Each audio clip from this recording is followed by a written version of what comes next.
Hey, everybody. Nobody Else's Auto, 7 o'clock Sunday evening, time for some Sunday night live chat. Looks like Charles is here and ready to go tonight. See if we're connecting on Facebook as well. As always, we are live on two formats, both Facebook and YouTube. As you see me glancing back and forth, I'm watching two different screens along with that. So, anyway, back from a break last week we weren't on. Kevin L's here with us. Alan from Arizona is ready to go. Obviously, I was on the road last week. And last Sunday afternoon, I tried the internet at the hotel we were in last weekend, and I was doing a couple things Sunday afternoon, and it just crashed right in the middle of doing that. And then I kept trying to reconnect, and after about 8 or 10 tries of nothing, I realized this probably isn't going to work out too well. So Norma's on, Big Job's here, Weston's here, Joe's on Facebook, Dad's here, and Michael from New Jersey is on Facebook as well. Glad you guys all made it. So I didn't figure there was any point in trying to fight it when it dropped me right in the middle of doing a couple of other things and then wouldn't even reconnect at all. For like 5 or 10 minutes of trying to reconnect, it wouldn't reconnect. So anyway, Ryan's here tonight. Amy's on vacation. Well, it sounds like a pretty good place to be. Scott's here with us on Facebook. David W. made it tonight. Glad a lot of you guys made it back. And let's see, Tony's here. And we got a full episode built for tonight after taking last week off. And got everything ready to go tonight. Obviously, promo model, badges, story time, auction boxes, a lot of cool stuff in there, as well as the magazine tonight. And we're giving these 3 trucks away. All 3 of these trucks are going to a new home this week. So stay tuned. Hopefully your name is in the Big Buick Oil Can right now for the truck raffle a little bit later tonight. And then, of course, we're going to announce the new raffle as soon as we do that. So, anyway, Lee from New York made it. Scott's here. All right. Let's see. Looks like we're about ready to go. As usual, let's get through some of the housekeeping real quick. Please double check your autocorrect before you hit send. If autocorrect changes your comment into something that I can't make out, I will skip it and go to the next one. I do try to catch as many of the comments as I can. Sometimes things get scrolling pretty quick, and there are times where I do miss some. I apologize, but I do try to catch as many of the comments as I can. Except for the trolls. Obviously, trolls I am going to ignore. They want my attention. I ignore them. You guys do a great job of having my back and making sure they know they're not welcome. So if you see me ignoring somebody's troll comments, that's why I'm going to ignore them, because they don't get enough attention at home. So they're trying to get mine and yours and screw up our chat. So Steel Ponies, Jeff is here. Jim's here with us. Jim Petty's on. Bill Disk made it tonight. Bill found him a bunch of Structo and Nylon trucks today. That's always a good plan, a good deal. Jeff from Ottawa's on. Johnny Z made it tonight. Alan's here. Glad all you guys remember to come back since we weren't on last week. But as always, appreciate you guys who helped me out with the trolls. If you're on the Nobody's Show page on Facebook, I cannot see those comments. This is a shared video from the Nobody Else's Auto page on Facebook. So if you're on Facebook on the Nobody Show page, you will need to be on the Nobody Else's Auto page to comment, participate in the auctions, or the Nobody Show YouTube channel. If you just want to watch, hang out, you're perfectly fine there. So Nate's on with us. Glad Nate's back. Hasn't been on in a while. Glad you made it back tonight. So anyway, appreciate the help for that. Throw a share out there. Let your friends know that we are on and going and ready to go tonight. Super chats are awesome. Sometimes some of you guys throw out super chats, which just shocks me that you think enough of what we're doing here to do that as well. Barry from Brunswick, Georgia is on with us on Facebook.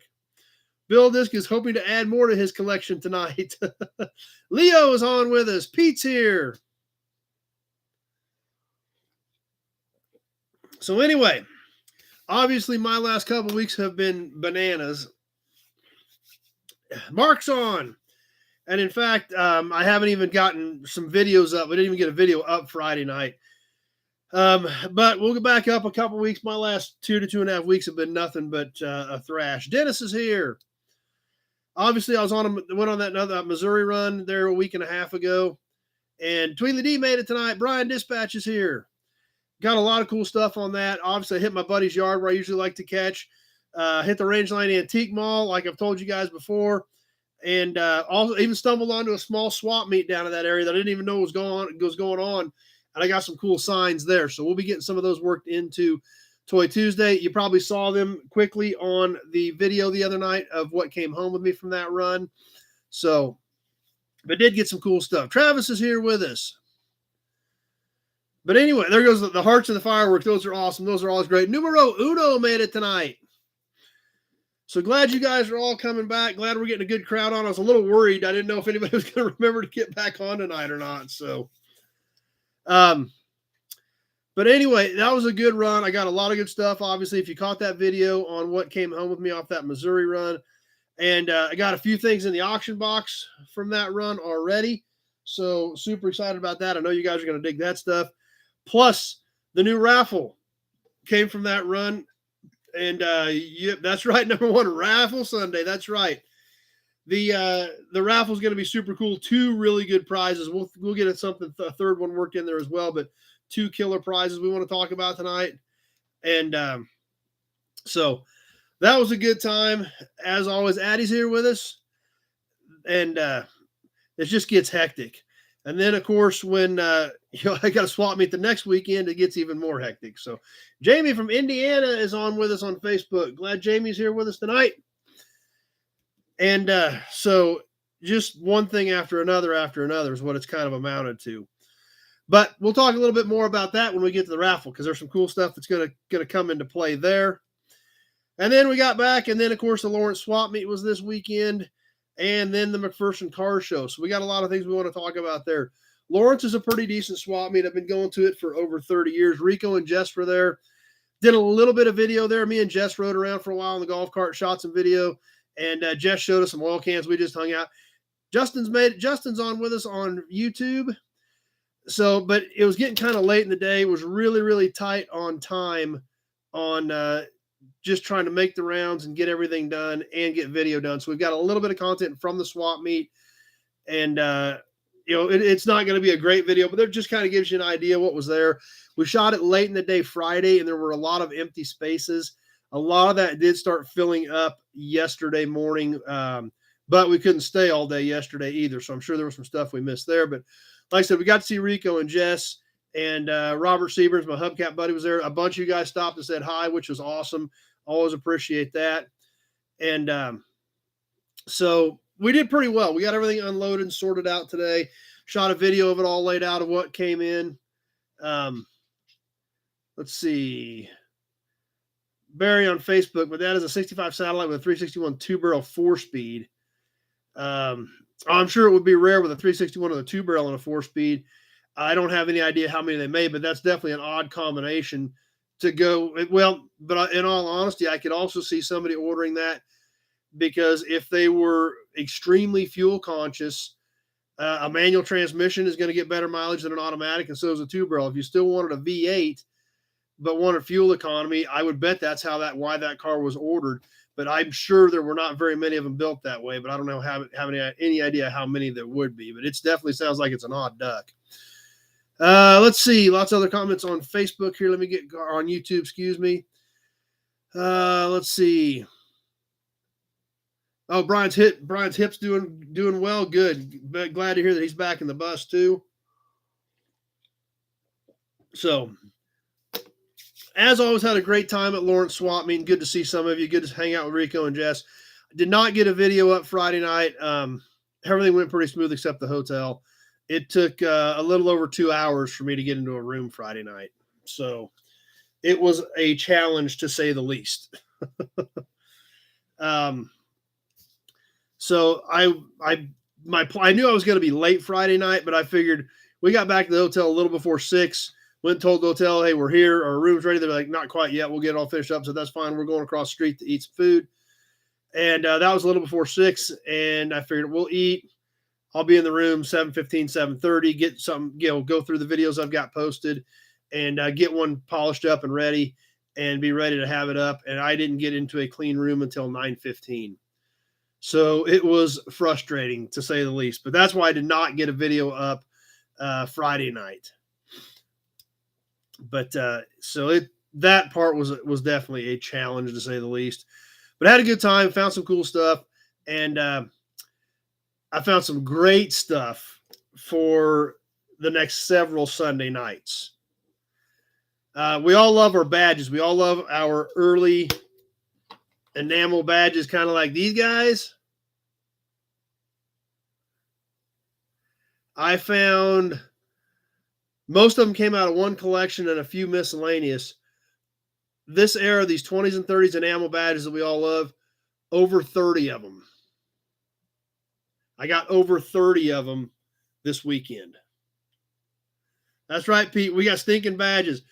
Over 30 more. I mean, I spent a ton of money, but I found no, actually, I don't have any more Kaiser badges with a bison on them, number one.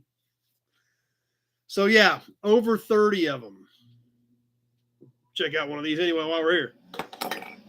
And I think I haven't started going through them yet. I think I've got most of them. I know there's a few in there I know I don't have.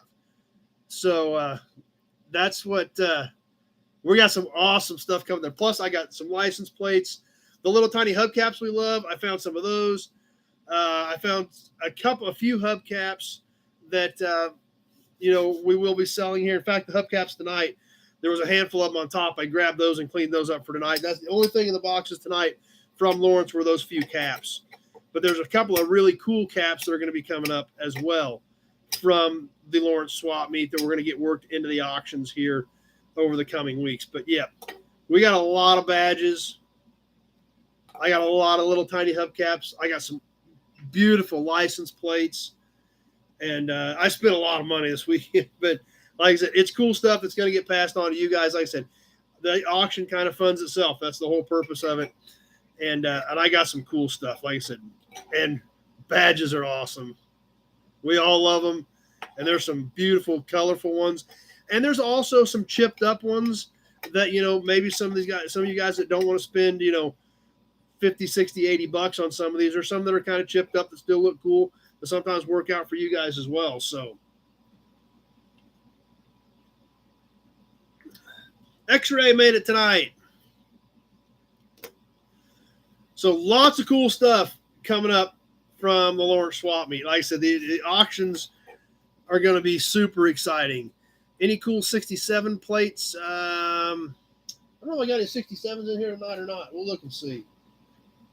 I bet we got some around somewhere, but we'll have some stuff coming up for sure. Now, the reason we couldn't stay all day yesterday at the Lawrence swap meet was because we wanted to make it to the McPherson College Car Show. Now, I don't know if you guys have heard of McPherson College. We've talked about it on here a little bit before. It is the only place in the country you can get a 4-year degree in automotive restorations. It's a great program. They do a lot of cool stuff there, and they put on a great car show. The first time we'd ever gone to it was last year, and then we had to go back again this year because there was a car there last year we had to see, and there was a car there again this year that we absolutely had to see. And it was well worth it. But while we were there, since we hadn't been to that car show before, going the last 2 years, I really got a feel for how nice that show is. It's on campus, on nice green plush grass, and they have beautiful cars. They have an outstanding selection of different cool stuff to see. And the other thing that I really liked about it, I noticed yesterday, is one thing about, we got to remember, there are a lot of these kids that this is a regular college. So a lot of kids in this program are basically 18 to 24 years old. So if you take those kids that are in the 18 to 24-year-old window, you've got to remember those kids were born between 1999 and 2005. Hello. Yes, can I help you? Can I help you? I can. What do you want, dum-dum? You going to say hi? Yes, you want to say hi? What? Leo had a $500 yard sale. That's sweet. That makes it worth doing. Yes, can I help you? You want to say hi to everybody? Hey, over here. Over here. Look over here. Yes, see? There. They're all saying hi to you. Look, everybody's saying hi to you. That's right. Like Bill says, everybody watch out for Leo tonight. What? Come over here and say hi, then you got to get down because I got work to do. Oh, is that so? All right, come here. Kenny Peterson made it tonight. What? What? All right, say hi to everybody. There you go. Say hi. Doug's here with us. Look at all the kitty cats on there. You're putting up kitty cats for you. Yes, yes, say hi. Meow. All right, hop down. Why don't you go over here? Ah, put your claws away. There you go. All right.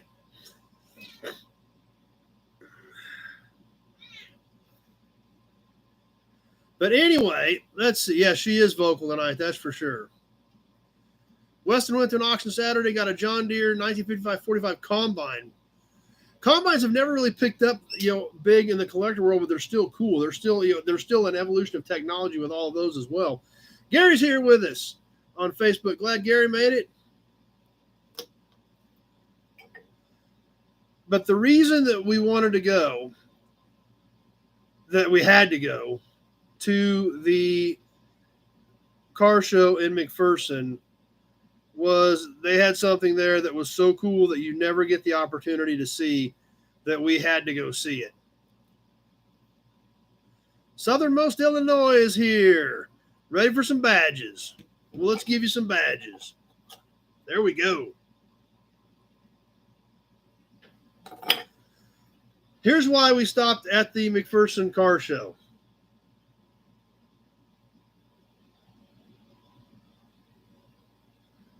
We had to see this thing in person. And it was well worth it. It was pretty amazing to be able to see this thing in person, and I actually got to see it run and drive and everything. Shopcat, it was the LeSabre. The LeSabre was in McPherson, Kansas yesterday. They made the one prototype. It was an amazing car. Seeing it in person, like I said, it's hard to. When you guys see the video, I'm going to tell you on the video, I was shaking when I was shooting clips of it. To be able to see it in person, I was literally, I was doing this. Standing there in front of it.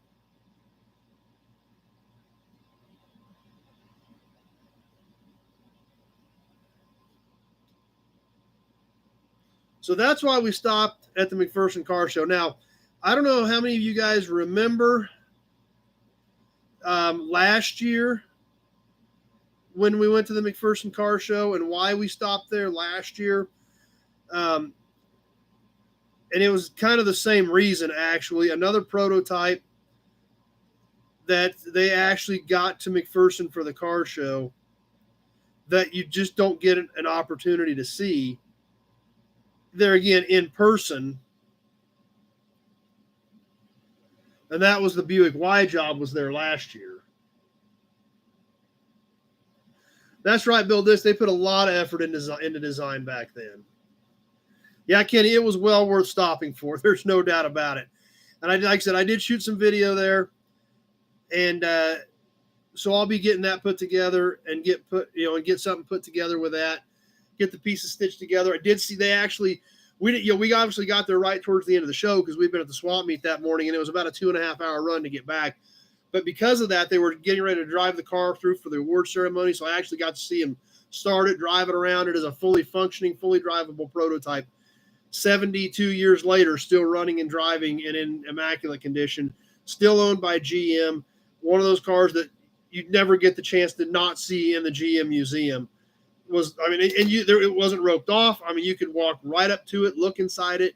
They had GM guys standing there keeping an eye on things, but still to be able to see it in person was a lot. So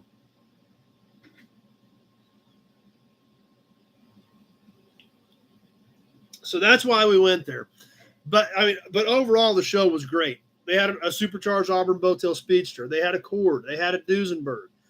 They had a Ferrari F40. They had a Porsche 959. They had literally something for everybody. But where I was going with things a little bit ago that is so clear when you go to a show at a place like that. That's right. Addie says, hopefully the XP300 next year. That's what I'm hoping for. I would like to see the XP300 as well. Eloy made it tonight. Glad Eloy's here. So, yeah, we're kind of keeping our fingers crossed that they bring the XP300 out next year. Or like the toy says, the XP600. But the toy that we usually have up here is a copy of the XP300 that they call the XP600. Let's see. Shopcat, one high effort detail, the 56, the Mercury's with a small accent color area below. Yeah, I know you're talking about it. It has that piece of trim. They got the little two-tone right below the windows. Yep, I remember that too, Shopcat. Old School made it tonight. Eloy bought a ranch in Northern California. Well, that sounds like fun. I don't know. Eloy might not have any money if he just bought a ranch. He may not have any money left. Nope, no Chevy pickup hubcaps tonight. So congratulations to Eloy on his new ranch. That's got to be exciting. Let's have a Hudson badge while we think about it.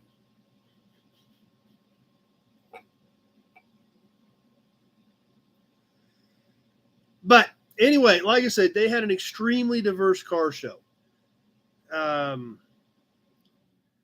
Half or three quarters. Don't have any Chevy truck caps tonight. So nothing tonight. Half or 3/4 ton, Joe. Rico's here. Glad Rico made it. Which is perfect because we just got done talking about you. So you didn't hear any of the stuff we said about you guys. So Eloy says he's got a lot of money, so he's good to go. I don't know. We haven't heard anything about Hoovie's garage. So, oh, you were answering him. Okay, Joe. No problem.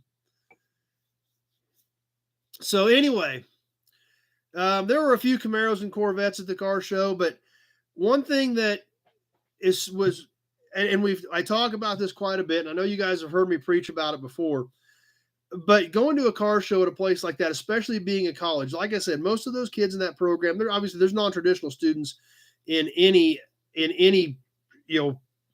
program, in any college program, but the bulk of those kids are 18 to 24 years old. So you see a whole different perspective on things. Like I said, they had a lot of cars there. And of course, they did have Corvettes and Camaros, and they had Mustangs, and and they had all that typical stuff, and they had Impalas, and they had Cadillacs, but there were a lot of things you don't typically expect to see at a car show, which I think is great because we get a lot of guys who will complain that, the car hobby's dead. These kids don't care, blah, blah, blah. Well, and that's not true. And that was very, very clear yesterday. The Route 66 fun run went through Kingman yesterday. Hadn't heard about that one, Daniel. Any 59 El Caminos? I didn't see any there, but I didn't see everything. There was a beautiful 59 Nomad wagon, though. That thing was cool. But I saw some stuff that just makes you really realize how alive and well the hobby is. But you have to be paying attention and look for it. As a matter of fact, when I posted the video the other night what I brought home from the Missouri run last week, and you guys that have YouTube that are on YouTube, and I don't know if you post videos, when I go to kind of like my dashboard page, I see like the latest 2 or 3 comments. They pop up right there on that screen without actually going to the comment section. So that's where sometimes I'll catch a comment. It's because it was one of the most recently posted. And somebody posted a comment that all the stuff I brought back from Missouri was just new junk, no good hot rod stuff. Well, the stuff I brought back from Missouri was 60s and 70s stuff primarily. But that's where things are shifting. But the thing about it is the stuff that I saw this weekend actually was even totally different than that. And it's all an important part of the car hobby. And we all need to be completely aware of what's happening. I saw a late 80s Olds 88 4-door, the little front wheel drive ones. There was an 86 to 92 era Tornado, which for that window in time, that Tornado, Riviera, and Eldorado were extremely high-tech cars. There were a lot of 90s era pickups that weren't the 88 to 98 Chevy. I'm talking Fords and Dodges. Shopcat, 100% in agreement. Celebrate the younger guy with the different taste. That's right.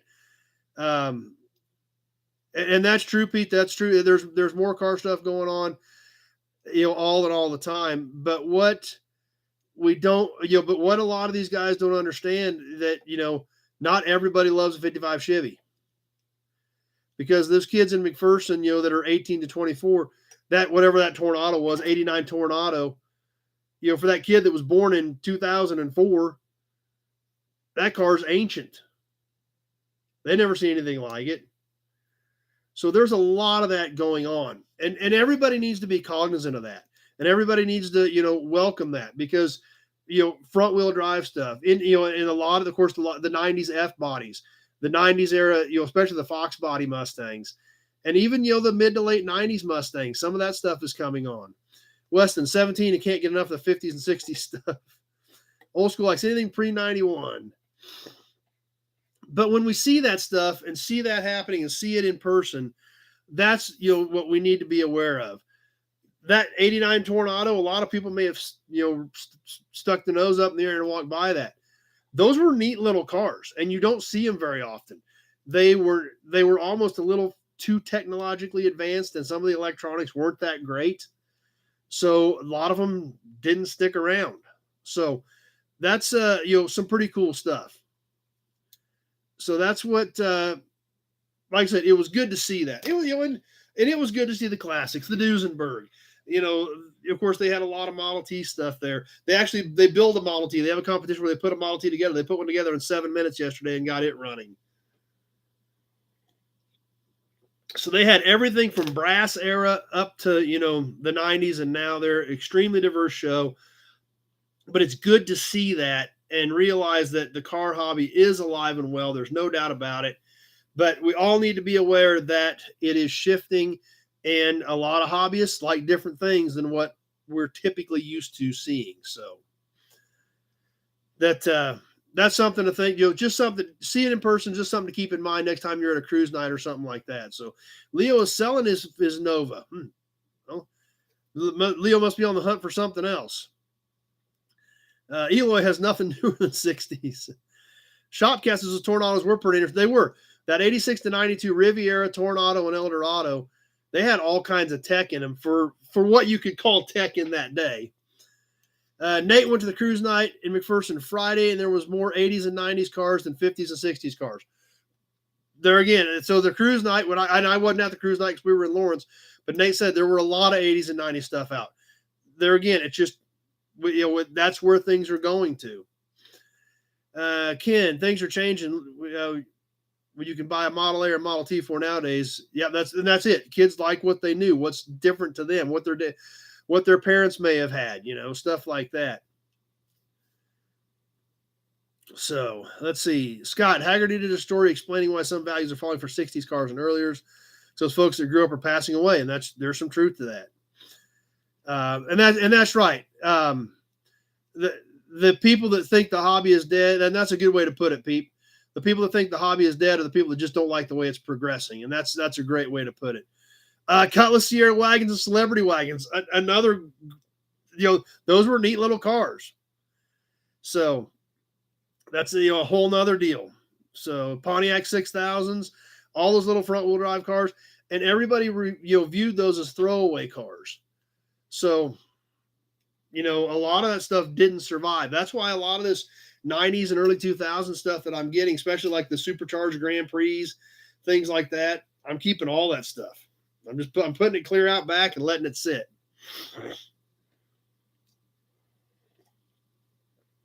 So anyway,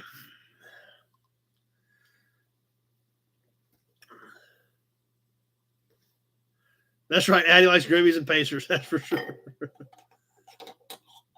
Hudson Badge. So anyway, a couple more things, then we'll keep moving. We'll get rolling along here. One thing I want to mention to you guys, and I'm not saying this to anybody in particular because a lot of you guys have done it. After 8, don't call me or text me. I've had some of you guys do that over the last several months. You got to remember, I don't answer after 8 and reason being I can't. For me to be done by 9 or 10, I have to quit on the phone after 8. So any texts or calls after 8, just wait till the next day, please. That throws my schedule off. I just can't deal with it because I'm trying to be done by 9 or 10 every night. And then the phone starts going off at 8:30, 9:30, 10:30. So please, guys, just not after 8 on anything, on any calls or texts or anything. So Tom Boer's on with us, the guy that does our coasters and everything. Tom made it tonight. There's some of Tom's work right there.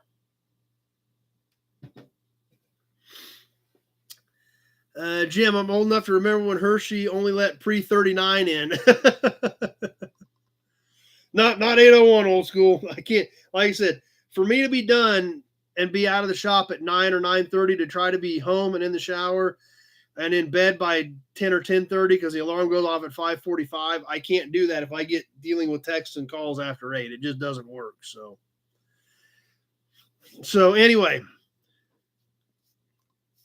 what else is going on? Let's get moving along here into the promo model, the badges and emblems. Let's do some story time. Let's do some auctions and some new inventory. Let's give away these trucks. We got a full night. We better keep moving along. I kind of got off on the car show thing, but it was so good to see that, and I want to make sure that we're all aware of that situation as we move forward. So that's right, Michael. A lot of people don't think about the time zone difference, which is extremely frustrating. But yes, like when I call people back, like if I go out to the yard tomorrow afternoon and check a bunch of parts, on Tuesday I won't start calling anybody back until 10 o'clock because regardless of where they're at, even if they're Pacific, it's 8 there. So like in the morning, if I'm calling people back, I won't start till 10. But anyway, promo time. I was a little disappointed this weekend. I only got one promo. Actually, I only got one promo the last 2 weekends. I could have found some at the antique shops and stuff. One promo out of 2 runs. Disappointed about that. But this one isn't it. So we'll get to that one here a little bit later, in a few weeks. Rusty James made it tonight. Tonight's promo, one of the earlier, very primitive promos, I guess is the best way to put it. They started making these in the late 40s, and I'm sure Bill Wagaman will probably help us elaborate on some of these. Mark missed the last 15 minutes making dinner. Well, you got to have dinner, so. So this is an earlier, almost kind of rough promo on the 1951 Chevrolet. Now we can see this had just basically mirrored windows, so you couldn't see inside of it anywhere. A little shiny. The grill and everything was fairly detailed. We can see the park lights in it. This one doesn't have the bumper tips broken out or anything. Does have headlights stuck in them. However, the front badge was just almost like a sticker or a paint splotch. Around the back, it kind of has the trunk ornament. If you can kind of see, it's kind of got a bump molded ends about it for the trunk ornament. Not extremely detailed there. When am I doing a yard tour, Brian? I need to do that. And next weekend might be a good opportunity. With me being out of town the last 2 weekends, that's basically wiped out the last almost 3 weeks. So, Brian, I'm maybe next weekend, maybe we just need to plan on that. So, but you're right, Brian. I need to get that done. So, like I said, the trunk ornament is almost just a bump. It does have a full rear bumper. The taillights are kind of molded in. Like I said, this was, you bet, Brian. And I'm glad you brought it up, Brian. Thanks for bringing it up because I've been needing to get that done. It's kind of a burgundy in color. It does have all 4 original caps as well as wheels and tires on it. However, they're a little bit primitive too. It's kind of got a bow tie on them. You guys probably can't see it. But it is burgundy in color, and it does still have pretty decent shine to it. But another reason why why the windows are mirrored is this was one of the ones that was a bank. However, this one, some of these say, save for a rainy day or your new Chevrolet. This one doesn't say that on the bottom of it. It just has the panel. And obviously the whole bottom of this one is just flat. Sam's here. So like I said, and there again, when we look at the promos from the 60s that we've looked at, they started making plastic promos in the late 40s. And we can see, like I said, just the trunk ornament, and literally, if you guys can see where the light is catching that bump, that is supposed to be the trunk ornament. It literally is just a bump.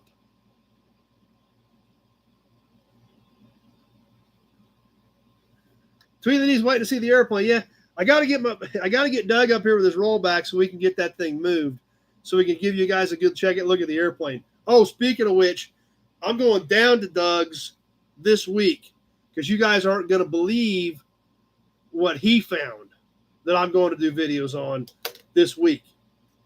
Oh yeah, it's good stuff. That one car has been in storage since 1975. And it's a big block, and it's a 4-speed. And it hasn't seen daylight since 1975.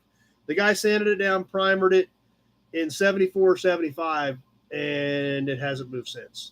He just pulled it out of the building last week, plus a couple more. So we got some cool stuff coming from my buddy Doug. But he does need to get up here with the rollback so we can move the plane too. So that's a good point, Eloy. It would look great with a visor.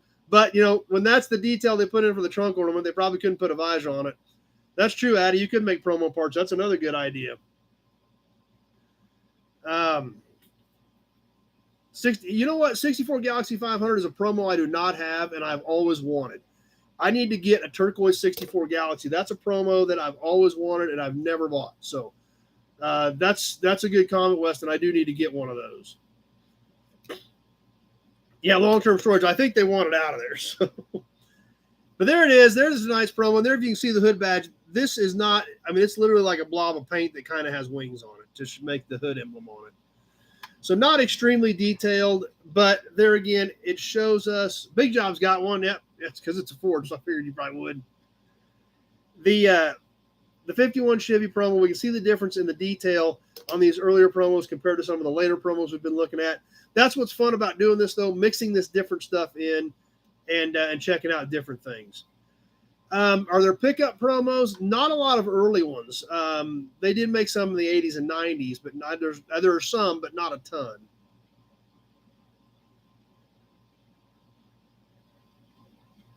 So there it is, the 1951 Chevy 4-door Bel Air Bank. And yeah, it is a Bel Air because you can kind of, it's not a Bel Air, it's not your R-top, it's a deluxe. I meant to say deluxe because there again, you can kind of see the fender moldings in them. If you catch the light right, you can see the fender moldings cast in, just not a ton of detail in here. But there it is, the 1951 Chevy in burgundy in bank form.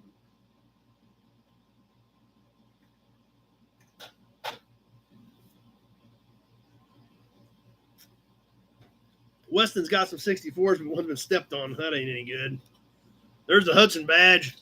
As we work into the badge section, Bill, made by Ancro.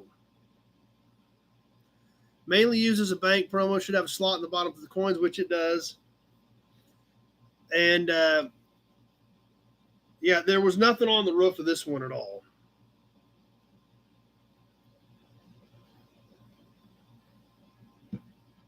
So anyway, time for some badges. Then we'll get to story time. Then we're going to get some auctions squeezed in here. Let's get some badges to get ready for badges. Auburn badge, Hudson badge, and a Hudson badge. How'd that happen? Yep, we're going to do another Hudson badge tonight. This particular Hudson badge was a 1927, and it was a 27 only Super 6. Mark's ready for the auctions. I don't even know if Mark wants to sit through the badges. This does not have anything on the back. It would have had a button similar to our other Hudson badge, but it's been broke off completely. Bill won't be able to walk by the end of the show with all these badges. This badge is about 2 3/8.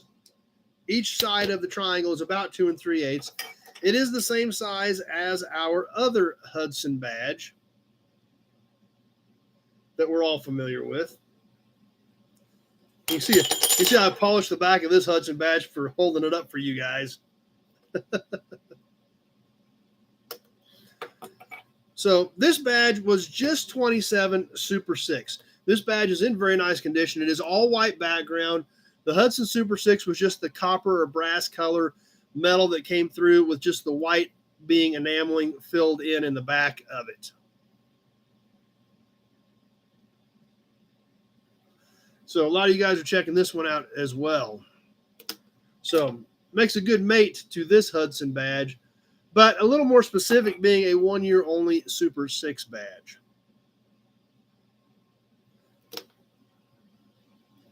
Now, as always, we jump forward a few generations or a few decades for the next badge, doing a post-war emblem since we always start with a pre-war. This is one I found last week on a car that I stripped out, and I thought it was a pretty cool one, something that is definitely a little different. From a Chevrolet Caprice. Going from 1927 to 1970 on this Chevy Caprice trunk badge. Caprice by Chevrolet, obviously Caprice being the premium Chevrolet. So kind of has a lot of their own trim, a lot of their own specific badging. The big C on the Caprice with the by Chevrolet. This was stud mounted on the trunk. It's a pop metal emblem. I mean, double up for everybody. Yep, but more hearts. Love the hearts and the fireworks. Does have a slight curvature to it to fit the curve of the trunk lid. It's a fairly decent sized emblem as well.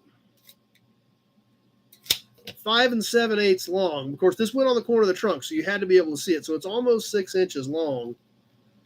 And the C is 2.5 on the C. But there again, Caprice being the premium Chevrolet, they wanted everybody to know it. So the trim, and it was definitely branded, definitely branded to be the premier Chevrolet. Now the 70, I've got 2 70s in the yard. They're both Impalas. This is one that I stripped. Tweety D's trying to buy this one. But there again, moving forward to a whole different era, but something that even the script and the font and everything was, designed to make the Caprice the premier Chevrolet of their era. So that's what we've got for tonight. The Hudson Super 6 from 1927 and the Caprice from 1970.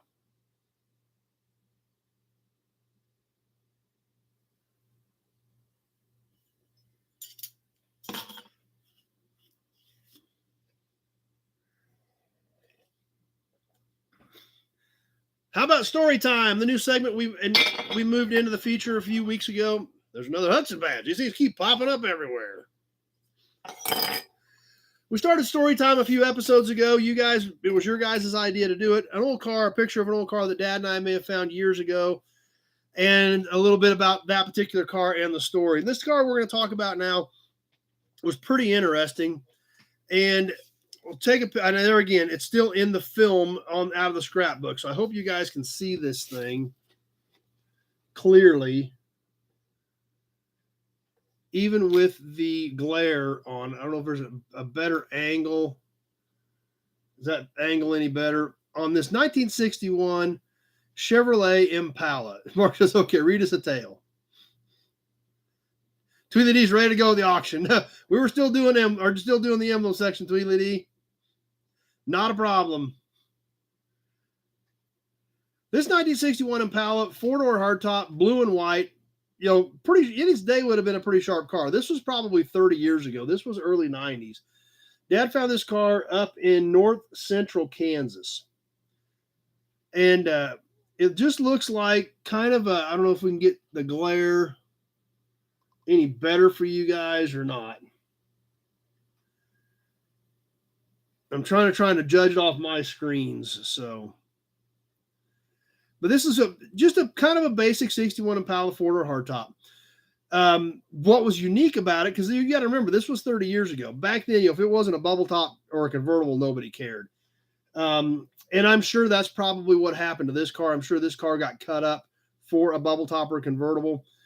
But this thing was such a cool car. And I believe it or not, I've actually still got a piece of this car. I talked Dad into letting me keep one piece of this car because I thought it was so cool. Just so you guys know, this emblem and badge thing for me isn't new.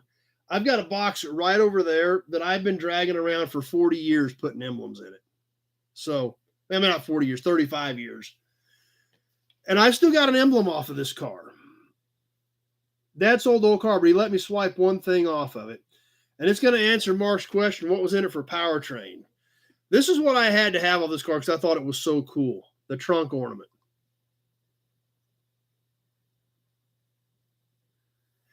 Anybody that knows Chevys knows what these two flags meant in that era of Chevrolet. This is the trunk ornament off of that exact car. I've still got it. Still got the studs on it when I took it off. This went right in the trunk, right where the moldings came down around the taillights. This went right in the V. That's right. Everybody's saying 348. Tony, the 409 actually didn't come out until late 61, and only a couple hundred cars were equipped with a 409 in 61. So most of them were still 348s. So this particular car here was a factory 348 four-door. Now, the reason I didn't hold it up any higher was because the next picture. Sound like Lisa Vito, yeah. Not only, and here's the engine compartment, not only was it 348, it was power brakes, power steering, and factory air. It was a blue and white 61 Impala four-door hardtop, 348 steering, brakes, and air. And there's the trunk badge off of it.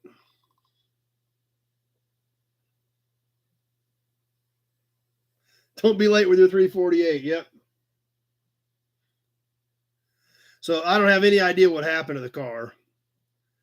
Weston's got 348s, one in a 47 Ford COE. That'd be kind of cool.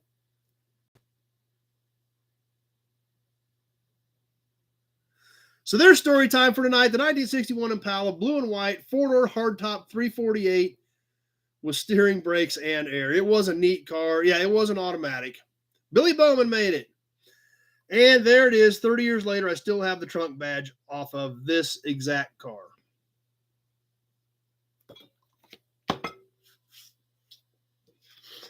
So I hope you guys are still liking story time. Yeah, Tony, it was just such a great car. But there again, the sad part about it, 30 years ago, being a four-door, I'm sure it got junked for a two-door as a parts car. But I've got some of that 2000 era Dodge pickup stuff.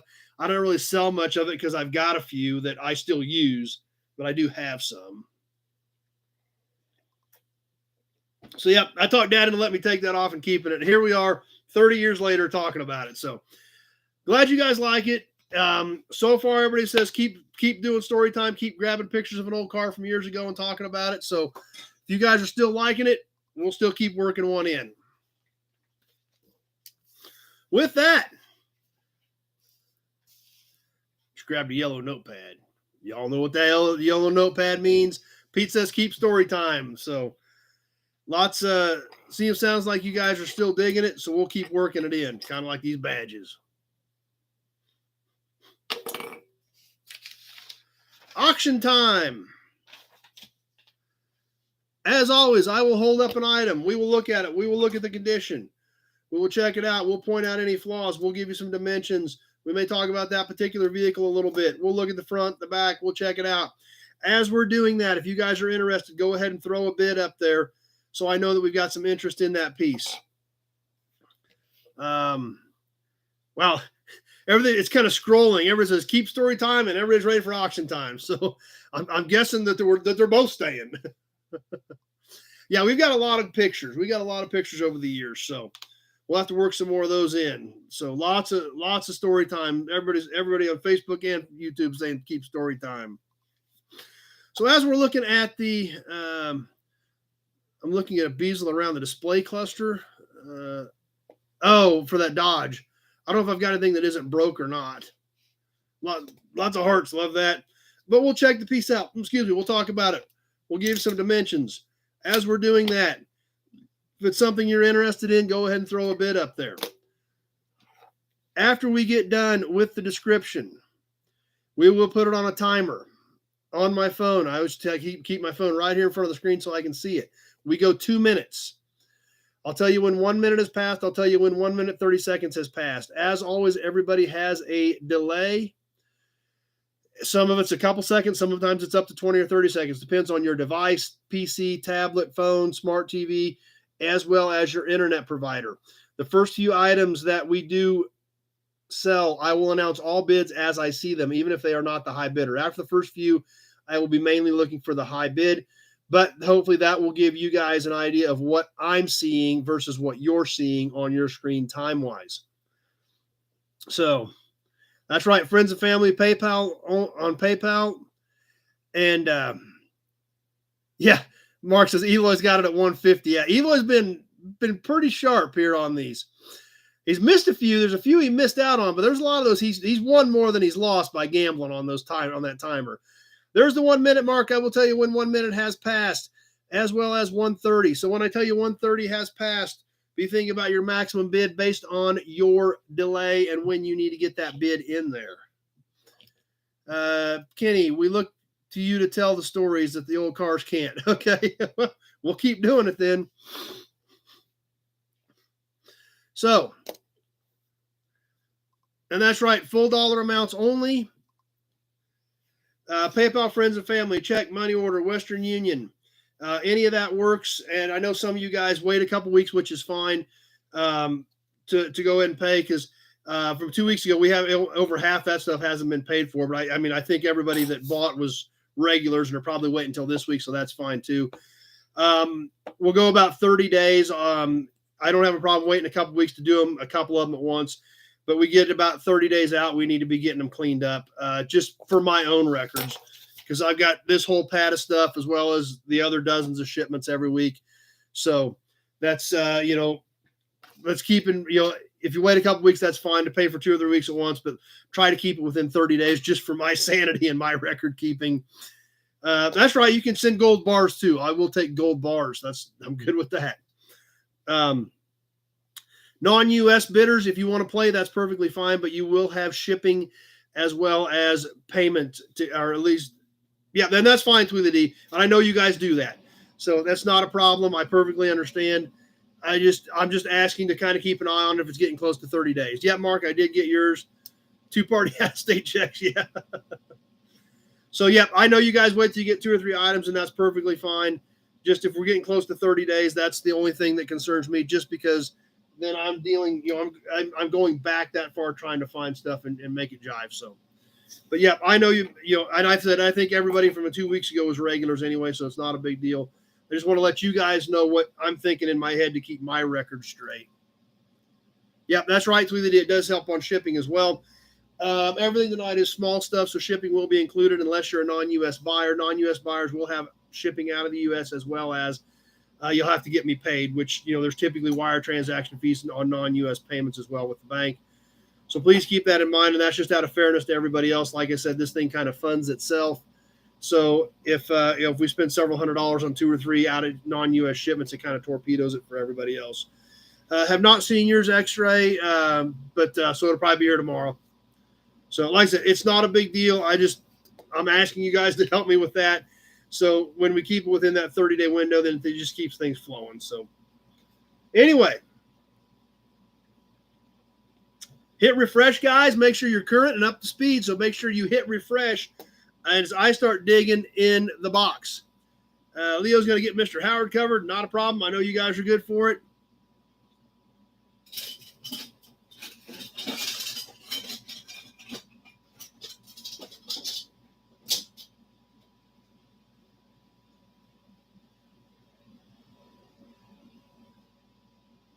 We've been starting off with matchbooks. Let's start off for matchbooks too. Yeah, no problem, Eloy. I know you're always good for it too. So, and in fact, I think everything that hasn't been paid for are regulars, so it's not a big deal.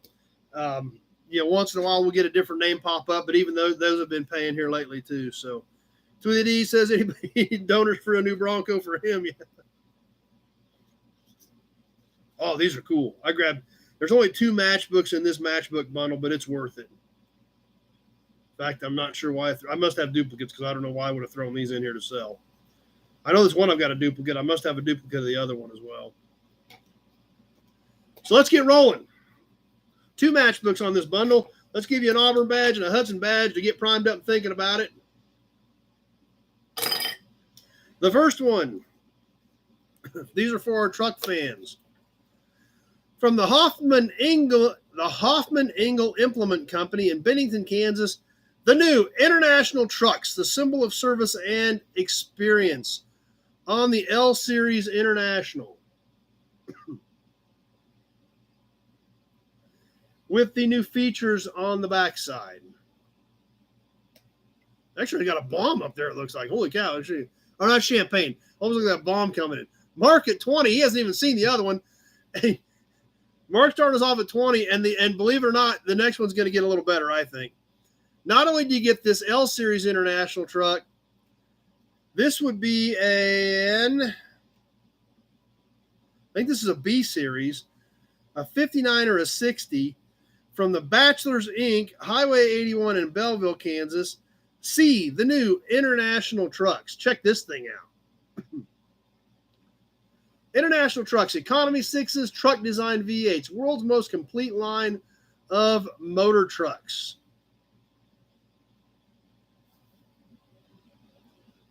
Charles at 22. Let's get these on the timer. These things are beautiful. There's just 2 of them, but I think you can see why they're well worth it. Let's get this thing on the timer. These things are awesome.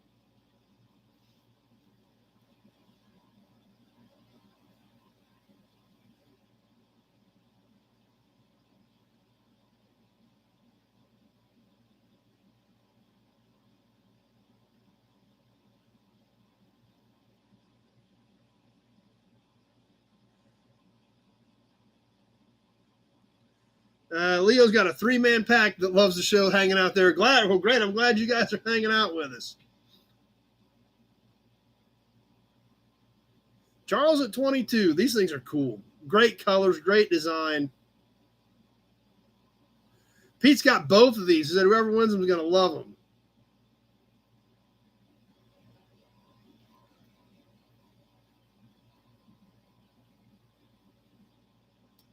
Charles at 22, everybody's kind of sitting there on their thumbs. Well, we've hit the 1 minute mark. There's 1 minute. The Cameo Edition 58. 58 would have been an A series. This has 2 headlights. So Mark at 25. Mike from New Waverly, Texas is here. So Cameo would have been a Chevy, and that was available in 55 to 58. Leo at 23, but I've got Mark at 25 already.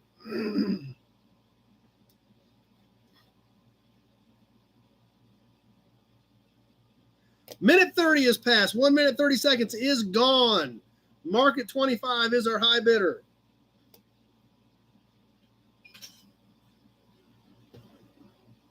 $20 seconds left to go. Leo at 26.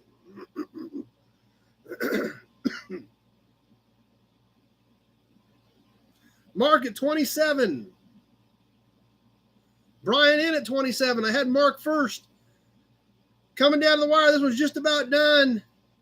And that does it. Mark at 27. Mark was covering himself on that one. But Mark at 27. I seen Brian right after that, but I got to go by who I can see because that's all I know at that time. So whoever I see first is who I go with on them.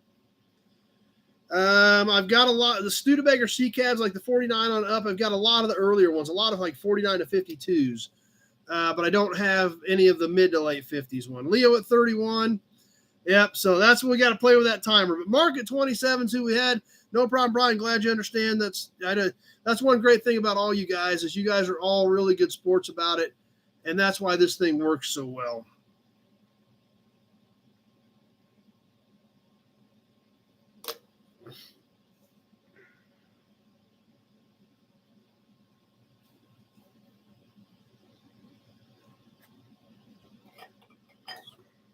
Hudson badge.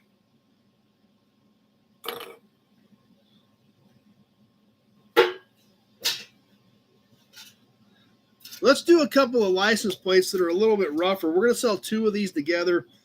Like I've told you guys, I'm going to try to start some of these rougher plates. I'll sell you a couple of them at a time.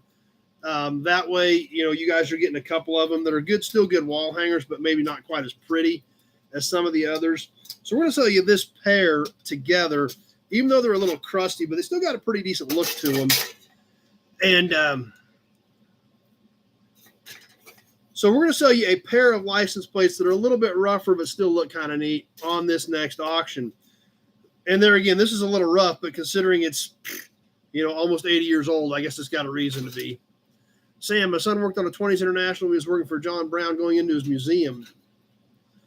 The first plate in this plate bundle is a 1945 Kansas. This is a little crusty. It's not rusted out. It's just got surface rust. It is a smaller plate. Obviously, being war effort, this is smaller. It's about 10 7/8, which most of these plates we do are about 12, by 4 7/8. Leo at 30. We ain't even got to the other plate yet. So this 1945 Kansas plate, and then going with it is going to be this 1951 with the 53 tag on it. Now this one's been up and it's a little crusty as well. It does have a few tiny holes in it over here. The state of Kansas is a little rusty over here on the edge where it cuts off for the river. So there again, these are kind of, some plates that, you don't have to break the bank to buy, but are still cool and still have a nice look to them, are still going to be a good addition to your collection. So both of these going together to the lucky bidder, shipped to them. Leo starting us off at 30. We got fireworks popping up. That's great. Let's get this thing on the timer.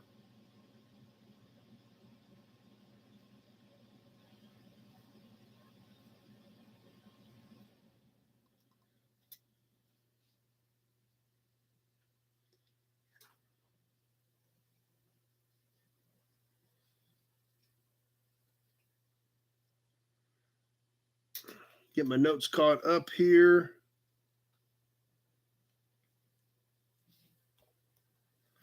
All right. Leo starting us off at 30.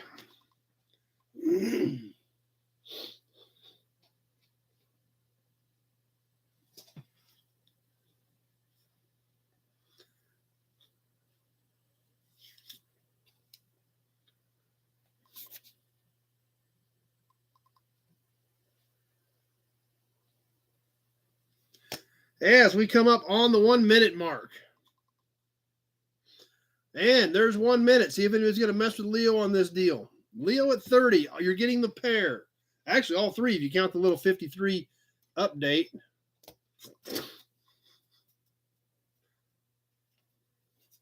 And it does appear to be the correct 53 tag on it as well. So can't really tell. These little 53 tags, it's real fine where the number was stamped in to see if they match the tag. I can't really tell. Some of the numbers are the same. So minute 30 has passed. 1 minute, 30 seconds is gone. Leo at 30.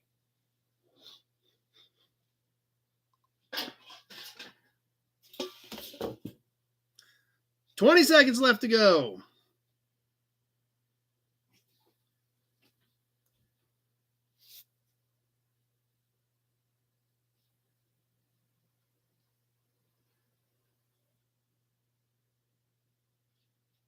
Just about done. Is anybody going to jump in?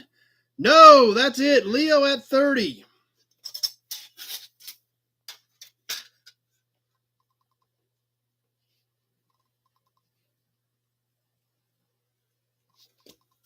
Highlander was in there at 31, but it was a little too late.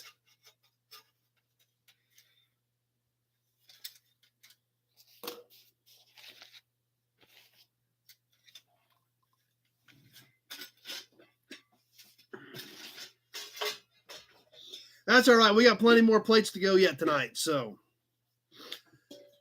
next up, let's do a hood ornament. And I don't even know what the heck this thing is.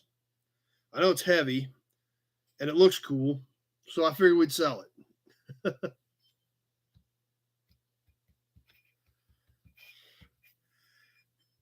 This ornament here, I'm not even sure what it is. I got it with some other stuff. It is pot metal. It does have some pits, some scuffs, some scratches. It looks like it's probably late 30s, so I guess it's got an excuse to have some wear on it. Had studs that went up through here. Kind of a cool rocket ship type looking thing. It's got some serrations in here. These stick out the sides of it. It is about 11 1/4 inches long. So it's a nice size. It's not too small. It's not too huge. X-ray at 20. Yeah, Rico says it might be J.C. Whitney. It could be. And about 1.5 inches tall. So it's about 11, little over 11, 1.5 inches. X-ray at 20. So it is fairly heavy. It's got some meat to it, especially up here. John at 21. Let's get this thing on the timer and get her boogie in here. Looks like from Led Zeppelin. Yeah.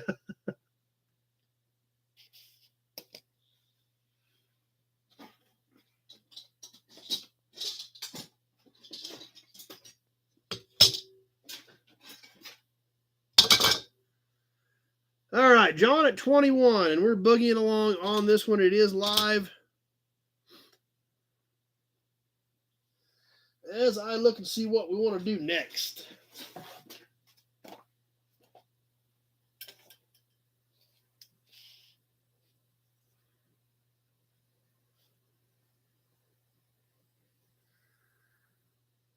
Or that's right, you could use it as a weapon.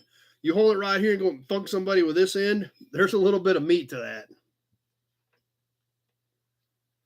John at 21.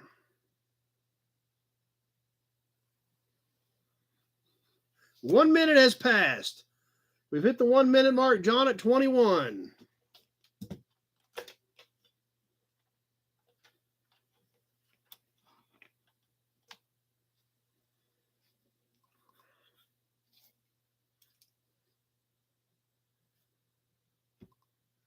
There's a minute 20.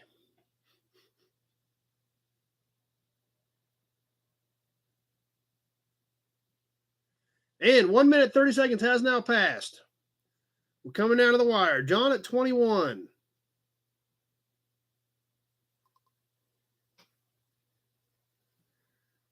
$20 seconds left to go. X-ray at 24.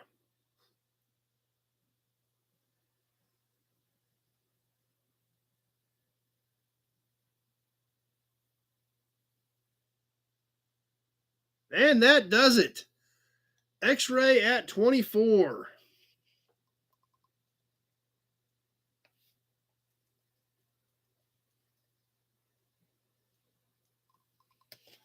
Eloy came back at 26, just a little bit too late.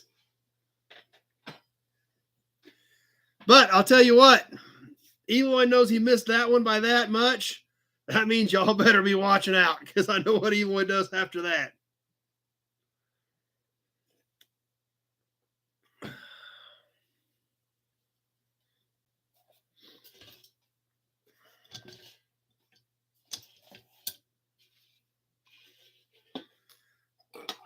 Auburn badge. How about a little Chevy cap? Let's do a little Chevy hubcap. We haven't done a hubcap yet tonight. This is just a 60s era one. Nothing too exciting, but a nice wall hanger, nice and shiny. Got the bow tie right in the middle of it. This is literally mid-60s, like 65, 66, I believe. It's banged up a little bit, but it's got a good shine to it. It's got the bow tie on it. John, got a new phone and can only make comments if I don't have the show on its TV screen. Okay. Technology is great, isn't it? This little Chevy cap, there again, like I said, it's mid-60s. It's got the bow tie. That's all stamped in it. This ribbing is all stamped in it.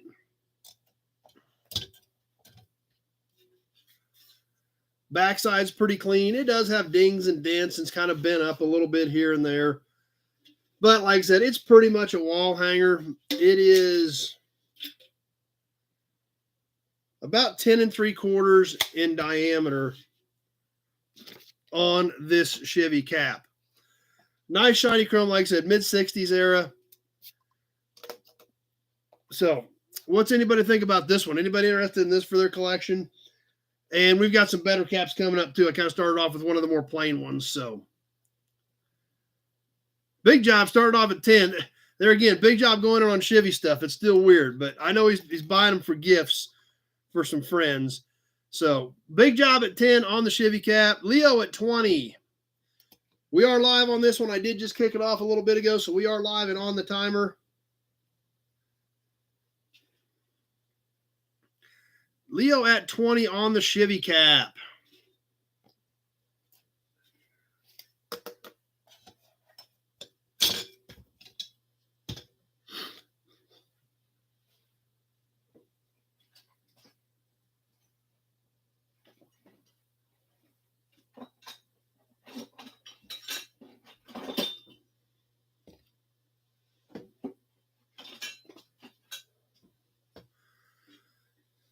All right, I'm just getting regrouped and organized here so we can keep moving while I'm kind of watching comments. So,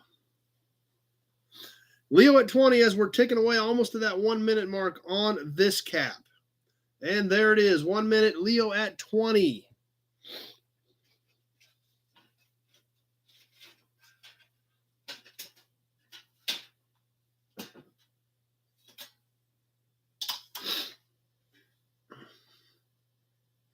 That's right, big job. Somebody had to start it. I've got a little bit. I've got one Mopar badge bundle tonight, Tweedly D. I think that's the only thing I got. The specific to Mopar's one badge bundle. Yeah, I don't have any Mopar caps tonight. Minute 30's passed. We're down to about 20 seconds on this one. Leo at 20. 20 seconds left to go. Kenny's already got like 7 caps, so I get plenty where to hang them.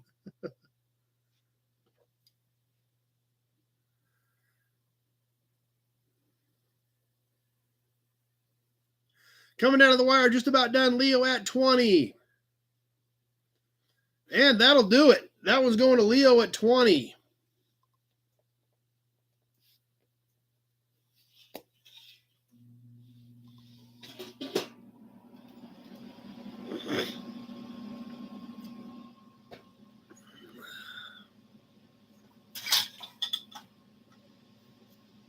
Let's do a book. We haven't done a book in a while. And this thing's kind of cool. And I don't know if some of you guys are familiar with these or not.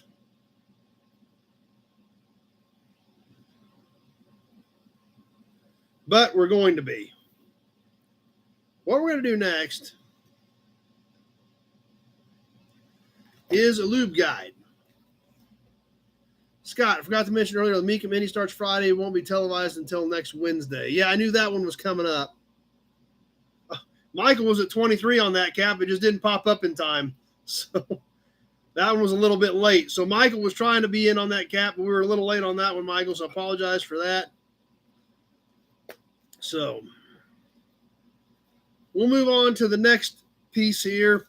And that's the bad part about it with 2 formats. If I don't know somebody is in over here, it's over, said and done with, and it pops up late, and then I don't even, and it's too far gone at that point. So, yeah, we're all dealing with a little bit of that lag. So, but the next piece we're going to check out is the 1968 Kindle Lubrication Service Guide. Now, these are kind of cool, and I'm going to show you why I think these are kind of neat. It's a pretty heavy 3-ring binder. It's not extremely thick. It's not a real thick book. And this is for 60s era cars. And it talks about lubrication on them. But here's what is kind of neat. It talks about what to do and how to do it. And like right here, 63 to 68 Corvette. Has the make at the top. And it talks about what to do at 60 days, 6,000 miles, every 24 months, every 24,000 miles, 30,000 miles. Key to lubrication. It talks about all this different stuff for all different types of vehicles.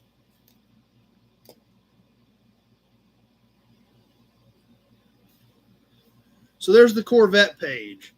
Justin at 10, Johnny Z at 20. It has, Jeep Wagoneer. Charles, 25. So there's just a lot of cool stuff in here.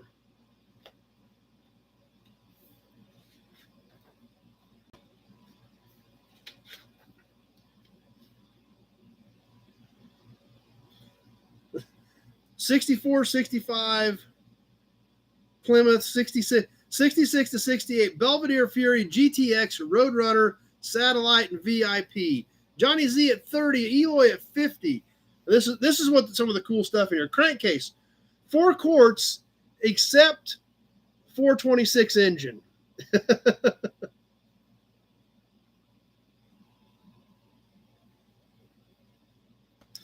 So let's get this thing rolling. I hadn't hit the timer yet. We are on the timer now. John picked up a Model A grill today with a Greyhound as an ornament.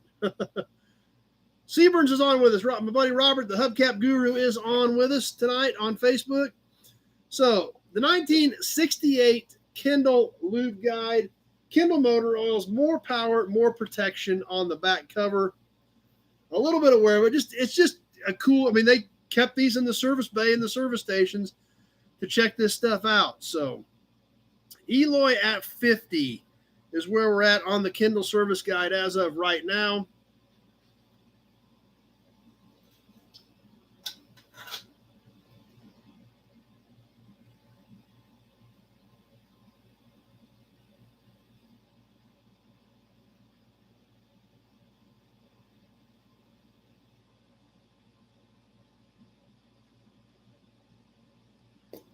All right. And there's 1 minute. Eloy may have wrapped this one up before we even got her rolling.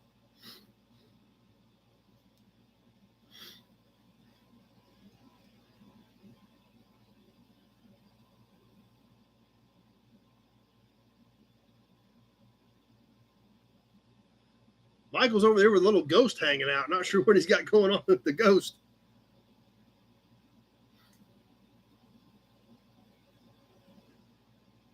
And there's the minute 30 mark. 1 minute, 30 seconds has passed.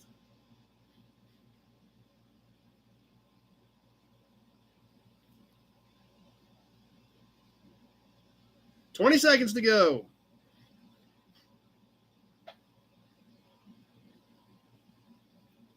Oh, that's it. That's right, Michael. He scared everybody off. Perfect. Michael put a little ghost up on Facebook because Bowie scared everybody, and I think he's right. Yep, that did it. Eloy scared everybody off with that. Eloy at 50.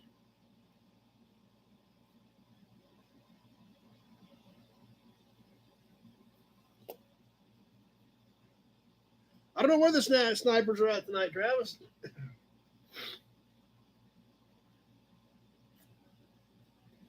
Now, like I told you guys, I went to Missouri a few weeks ago, so I had to bring some Missouri stuff back, right? So I got a couple of Missouri plates for you guys tonight. Starting off with this, well, this was a little bit tougher, more of a starter level plate, but it's still, easy to see and it's not rusted out.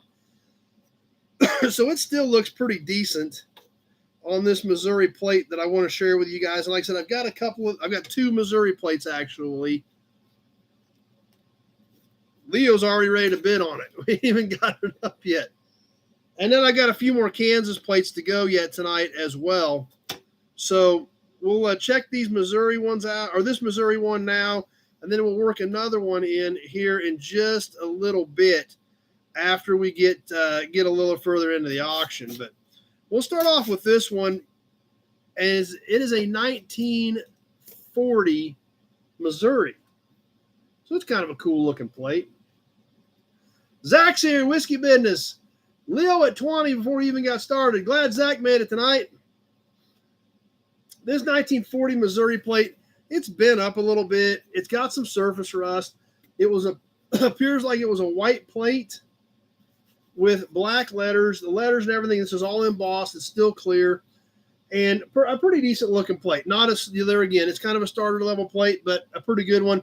Like I said, it was in Missouri. I had to bring a few back for you.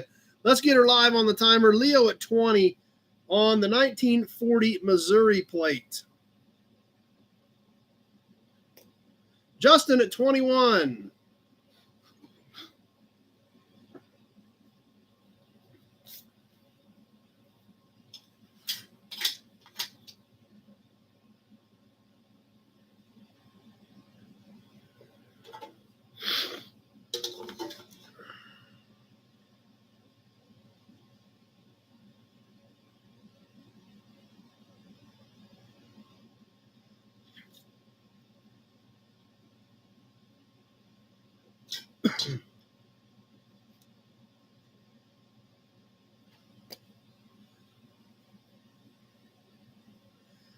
Almost to the 1 minute mark. Justin at 21 on this 1940 Missouri plate. And there's the 1 minute mark.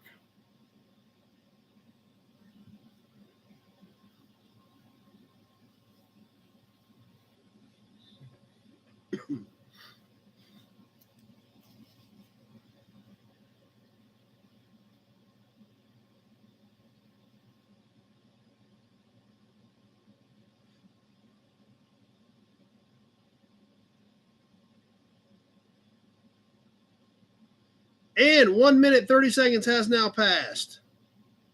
Plunkerville's got to jump off tonight. Glad you were here for a while. But Zach's been on vacation. 20 seconds left to go. Justin at 21.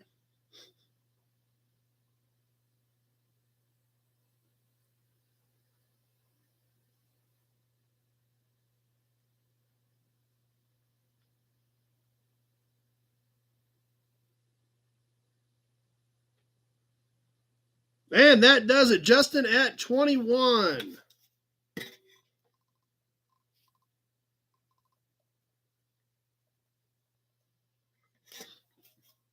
Oh, Zach tried to jump in with something there at the end, but it was a little too late. So Justin at 21, that might be Justin's first win. So give him a shout out for that.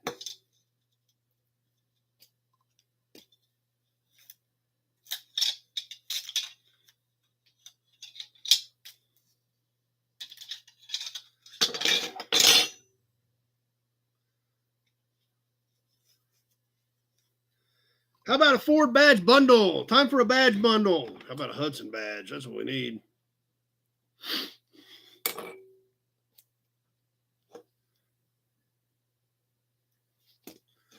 The Ford badge bundle tonight, let's start off with this, is a blue oval grill emblem. I think these are all truck. This is probably an 80s era plastic grill badge. The studs are broke on it.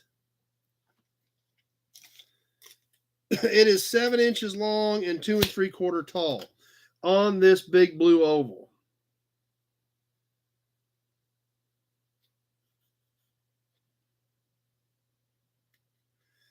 Next, 70s era F-150. This is pop metal, stud mount, chrome plated, F-150. Looks the same as the 2022, yeah. And it is 4 inches by a little over 2 inches tall on the F-150. And the third Ford badge, third Ford emblem in this badge bundle, Mr. Howard, Justin and Mr. Howard and Leo. Okay, so that's all together. Justin and Leo and Travis Howard all can ship all that together. So perfect. That'll work great. Thanks, Leo. The last Ford emblem in this badge bundle, this is a 48 to 50 side hood emblem. I did repaint the letters in this one in blue. It is a metal emblem. It's stainless. It's got a steel back on it. It's got one broken stud and one good stud on the back of this on the 48 to 50 era Ford badge. And it is 8 1/4 by about an inch and 3/8. So it's 8 1/4 by about an inch and 3/8 tall. So on the Ford badge bundle, all three of these, one shot deal, all going together tonight. So who's going to get in on this one? We're live. We're rolling on it. Who's Big Job at 10? Highlander at 15.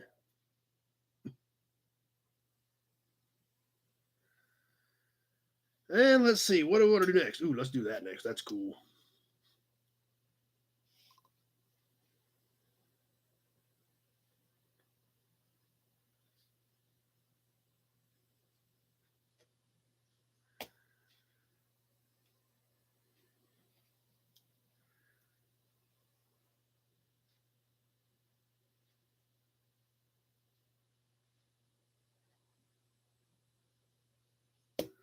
Tom at 20.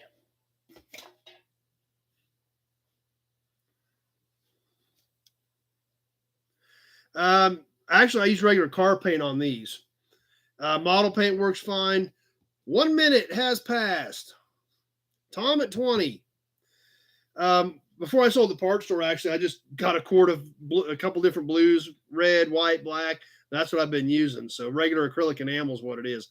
Highlander at 21.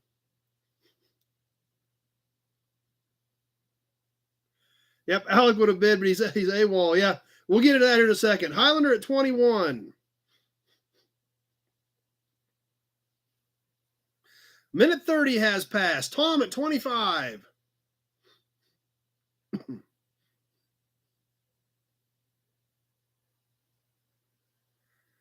20 seconds left to go.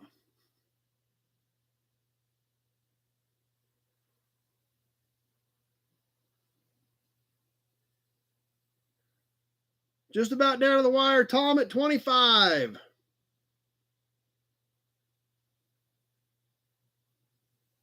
And that does it. Tom at 25. Our coaster maker. Tom makes all kinds of cool stuff. Tom made this for us. Makes the coasters. Highlander came back at 27, just a little bit too late. Yep, Alec is actually on the road tonight. So Highlander must have been in there. Tom Begg, I came back at 28, but none of that fed to me. It was all too late on my end. So Tom's first win. Alec is actually on the road.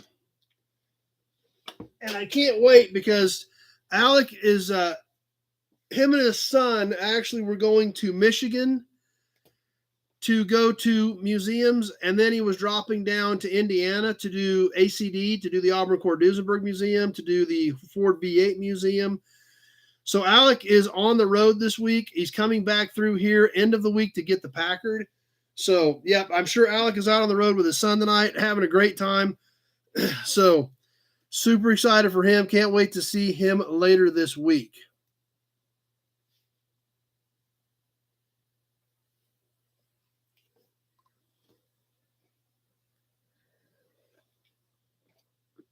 Yep, I know how to get it to you, Tom. That's easy enough. So, all right.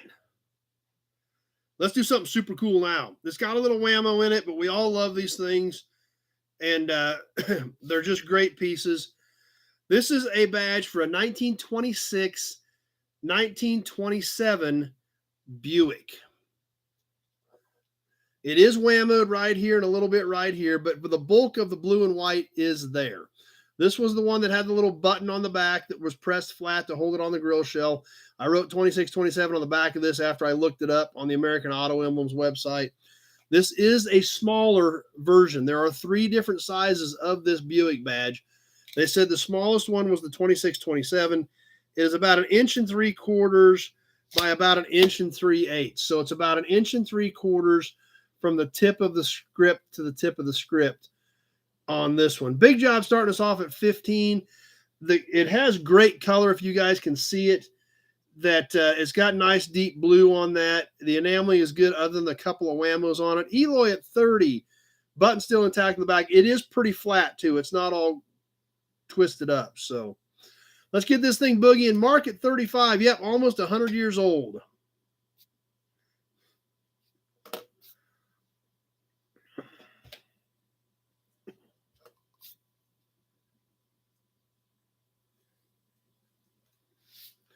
Eloy at 40.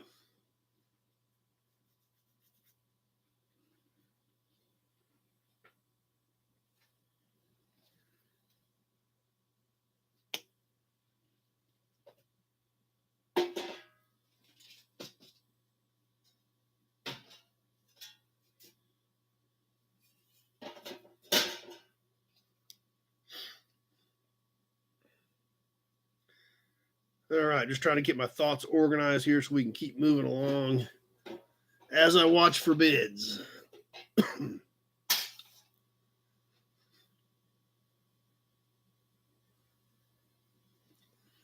And there's the 1 minute mark.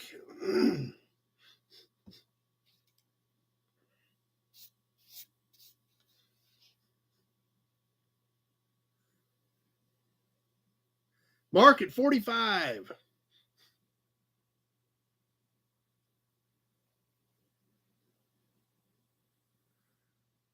There might be snipers on this one. These are cool. These usually, things kind of sometimes get ugly with these, but they're worth it. That's the cool part about it. Minute 30's passed. 1 minute, 30 seconds is gone. Mark at 45.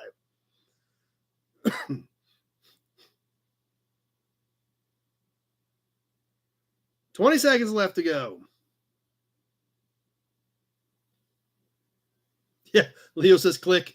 Good point. Yeah, that may be. We'll see. Mark at 45. We're getting down to the wire. We're down to the last few seconds. Let's see what's going to happen here at the end. Mark at 45. Pete at 49. And that does it. Pete at 49. I bet there's going to be something else pop up here in a second, but Pete at 49 is who I had at the end.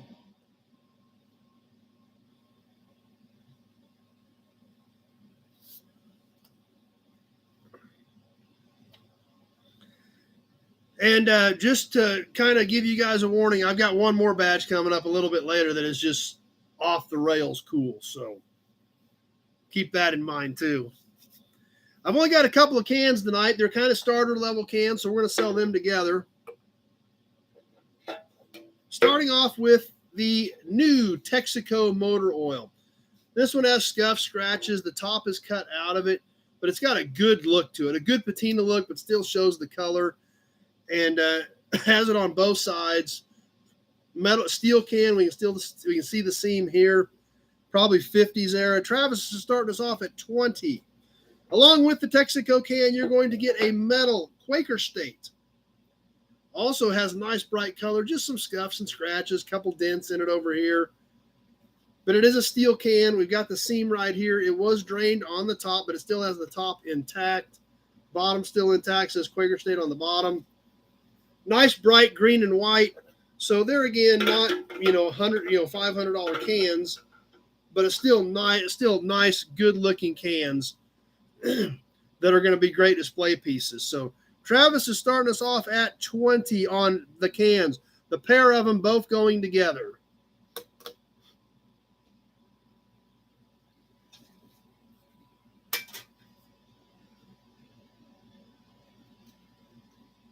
John at 21.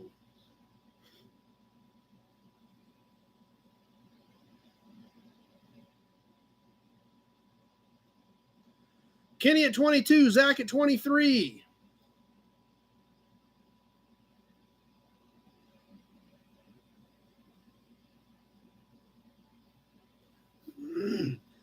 John at 24. Kenny at 24. No, I do not have any toys. Well, I got a promo. We do need to do that promo.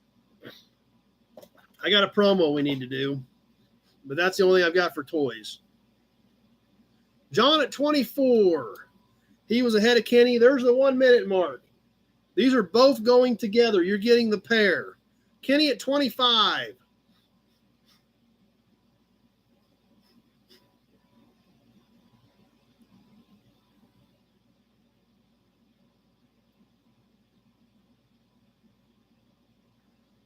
And 1 minute 20 is gone. Travis at 27.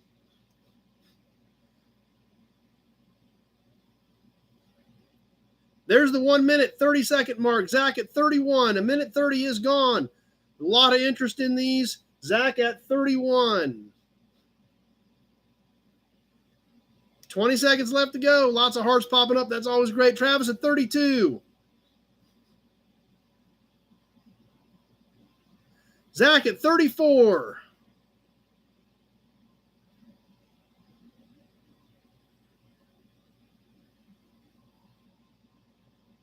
And that does it. Zach at 34.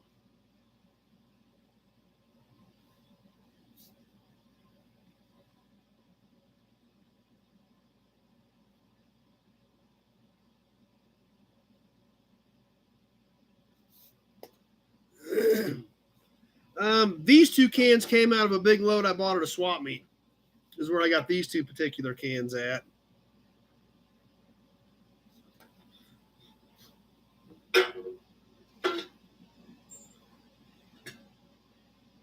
Let's catch another hubcap. This one's a little bit bigger. It's kind of more of a statement piece. Hear that? Yeah. Better have an Auburn badge to think about this one. Alec from New Hampshire's on. Celebrating his daughter's birthday. Glad you made it, Alec. We were just talking about Alex. The other Alex isn't here either because he's on the road going to museums and getting ready to hang out, come back and get his Hudson, or his Packard, excuse me, later this week. Anyway, let's do a cap. But, Alec, I'm glad you're here because we all know you like badges, just like me. You missed one, but you haven't missed the big badge for tonight. We've got a super cool badge coming up here in a few items. So, Alec, you made it just in time for that because I know you dig those. That's right. I'm going to give you a double thumbs up back too because I like my back. I'm going to give you some badges to go with that, just to think about the badges. This cap, this is definitely a little bit bigger. It's a kind of a statement piece from, this is 40s era, I believe. Packard. Now this would have been red and this would have been black around the outside perimeter. You still see traces of the color in it. Or you can shave in it, or, you know, comes in handy for whatever, comb your hair. Tweety started us off at 25, so X-ray at 25. This is a good size cap. This is an all metal cap. The diameter on this thing, Travis at 26. Tim Speed Shop made it. It's about 12 and a half inches in diameter, so it's a little bit bigger. Most of those other caps we do are in the 10 to 11 range. This is 12 and a half, so this is a bigger cap. It's obviously nice and shiny. See if we see Gray Kitty over there. No, I see Spuds. There's Spuds right there, but where's a hat? It would work for that. It's too big for my head. So anyway, Travis at 26 on the Packard cap. Let's get this thing rolling. This is a beast.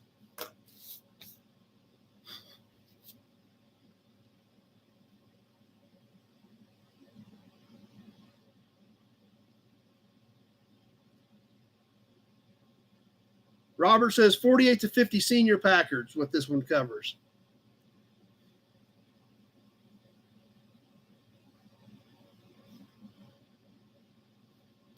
It is a big old cap. Yes, it is. Travis at 26.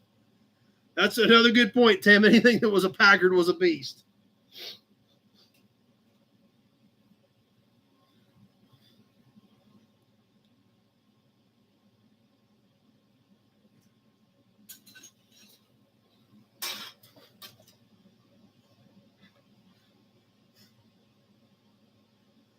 So either nobody's into Packards or everybody's waiting until the end because it's so cool. I don't know.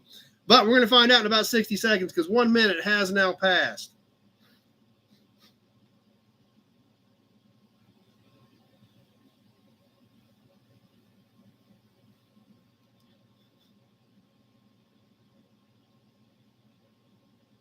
X-ray at 27. And there's our minute 20 mark.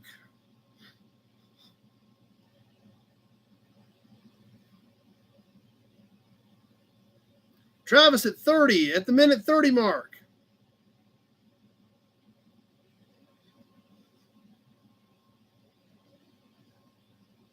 Travis at 30 with 20 seconds to go. Zach at 36. Kenny at 35. Zach's got him covered at 36. A little bit left on this one. Not much. We're about down to the end. Twilly D at 38. Big Job at 40. Zach at 42, and that does it. Zach at 42 with at about 158.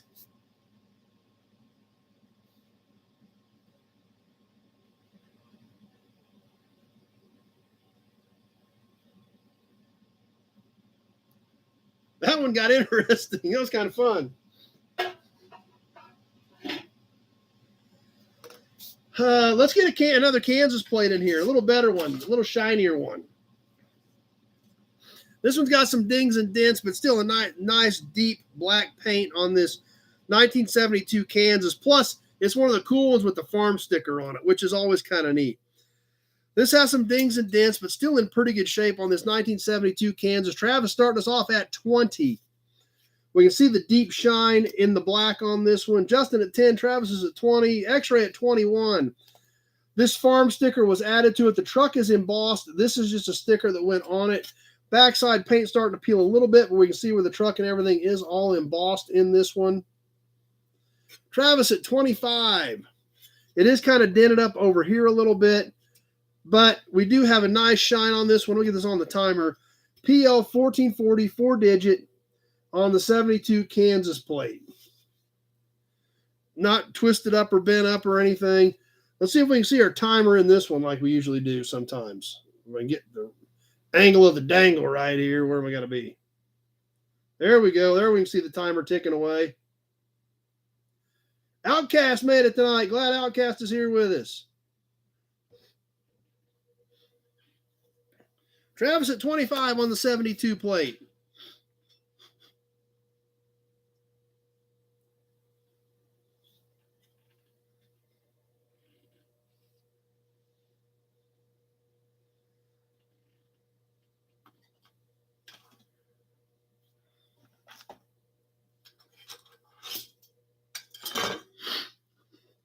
Actually, we've got two cool badges coming up yet. I got two of them laying here. So 1 minute has passed. There's 1 minute. Travis at 25.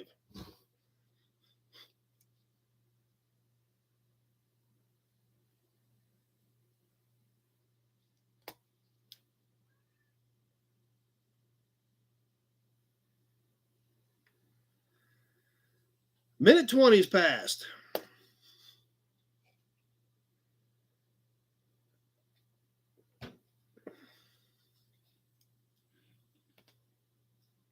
There's the minute 30 mark. Travis at 25 on this little Kansas plate.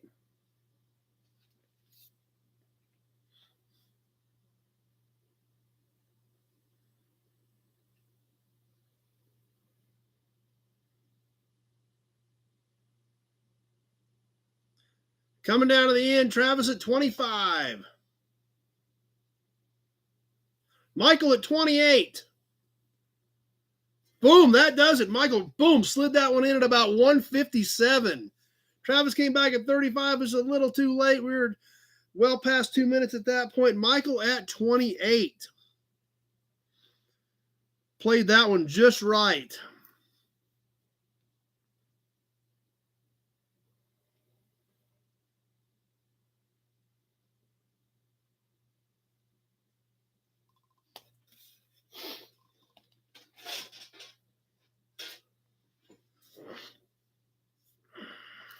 All right. Let's do something else. Let's do a white box. Who wants to bid on a white box? We could sell the white box. I can tell you what's in it. We could sell it on a gamble and see what anybody thought. I think we all know what's in the white box. You just don't know what kind is in the white box. Big Job's bidding on it at 10. Travis at 11. White box, white all the way around. X-ray at 12. Tim at 15. 7 3/4 by 3 3/4. So Travis at 16. Mark at 20. Do we want to see what's in it, or we just want to sell it as a box and then tell everybody what it is?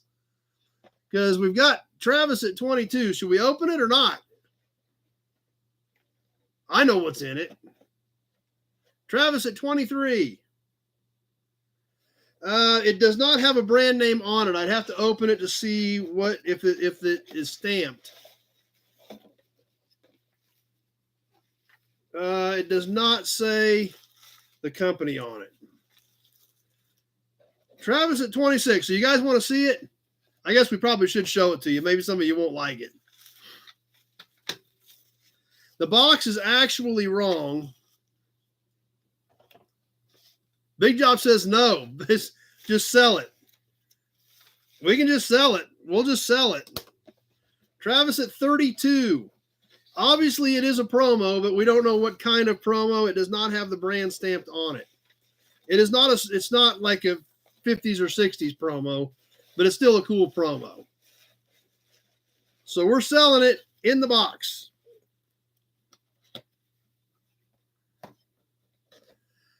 Big Job at 38. Selling the white box. And I don't know if I said anything. We are on the timer, though, so we are rolling.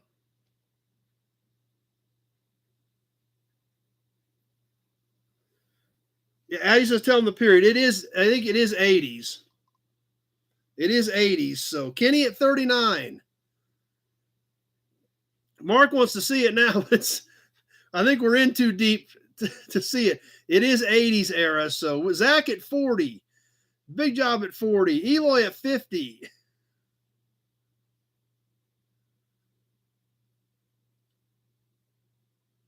So it is 80s era promo. Eloy at 50.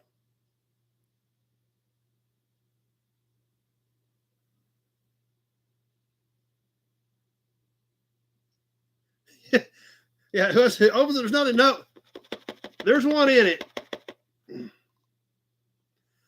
And there's the minute 30 mark. Yeah, new auctioning platform. Put everything in a white box and sell it. Oh, we're going to sell you too? Don't you step on anything important. Just about down to the wire. Eloy at 50.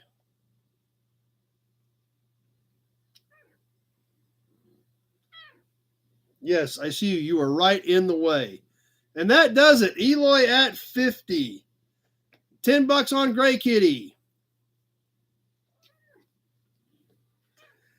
What? You are right in the way of everything. No, that's the keyboard. Yes. Say hi and then go sit down. Say hi. You do not look happy. All right. Well, that was fun. Eloy at 50.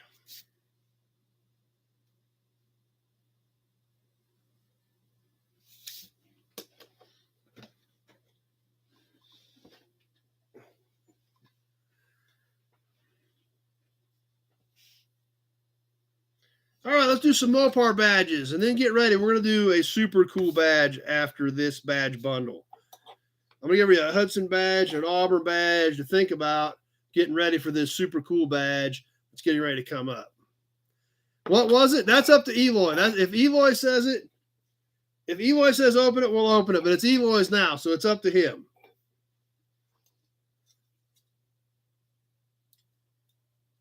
Okay, Eloy says open it. Okay, we'll open it. It is in nice shape. And I actually like these cars. I've had some and do more Stevie Wonder auctions. It is new. It is still wrapped up. And I think these cars are pretty cool. I really think these cars are going to have a resurgence. They were another car that was kind of overlooked, but when they came out, they were a pretty neat deal. For a smaller front-wheel drive car, they were pretty sporty. This one is still new. It is still wrapped up. And it is the little Berettas.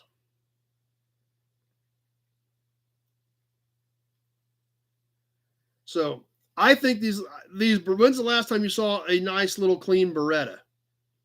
You don't. They made Beretta GTs. I think these cars are going to have a comeback. I do not have any. I've got some Corsicas, but I would snatch up any Berettas that I could find and put them in the yard. So, and it's obviously new. Now, there's one thing that is a discrepancy. The box says black, and the car's obviously red. So it's in the wrong box. It's in a Beretta box, but it's the wrong one. So I would like to try to find some Berettas to add to the yard because the whole car is over pretty much. So I think they're great. I think they're neat cars, and I think there's going to have number one likes Berettas. Like I said, I've had some over the years, and I don't, they were an econo box car, but they were kind of a sporty little car. They were used as an Indy pace car 1 or 2 years. I think there's going to be a following for those things. All right, on to the Mopar badges, and then we're going to get to a special badge.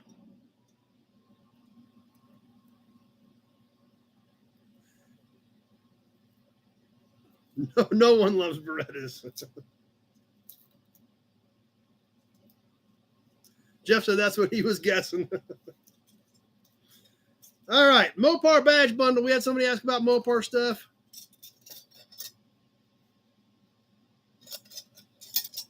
Kenny said his boss in Virginia had a GT with a stick. There again, they made some pretty sporty little ones of those things. John's neighbor had a Citation for sale. Yeah. You don't see many of those anymore either. This Mopar badge bundle, 3 emblems, all metal. Starting off with a 51-ish Cranbrook. Nice bright chrome on this thing. It is missing. It has one stud intact, two studs that are partially snapped up. Number one's looking the classifieds for a Beretta. 9 inches on the Cranbrook. It is pop metal. It is chrome plated. Obviously, nice, bright, beautiful chrome on this Cranbrook. The next one, Satellite, 73, 74 era Satellite. It is tweaked a little bit. I don't know if it like mounted in a curved spot or if it's actually bent, so I didn't mess with it. It is metal, but it was stuck on with double-sided tape. Did not have studs, but it is a pop metal chrome-plated emblem on this Satellite. And it is about 4.5 long on the Satellite. So we've got the Cranbrook, we've got the Satellite. Big job starting us off at 10. Mike's got to jump off. Glad you were here tonight, Mike. This last emblem, it's a C-pillar emblem that I found on a car a few weeks ago. 63, 64 era Plymouth. And it's really unique. Check this thing out. It's got these 3 Plymouth-type symbols on it. It is pop metal. It is stud mount. Studs are intact, chrome plated. Tweedledee 15. And it's a little bit bigger. It is 11 inches long and about 1 5/8 inches high. 11 5/8 inches high here. All 3 of these going together, these are all pop metal badges. Just the Satellite was actually stuck on with double-sided tape. It was not mounted with studs. Let's get this on the timer. Tweedledee at 15 on the Mopar badge bundle.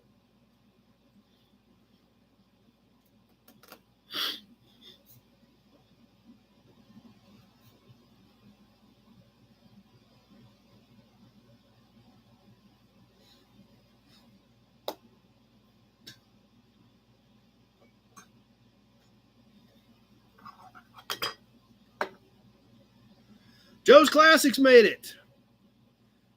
Number one's dad had one as a dealer loaner when his Oldsmobile was in for service, and they both fell in love with it, even though it was a 4-cylinder. Yeah, I think Berettas are going to have a little bit of a following. Mark at 20 on the Mopar badges.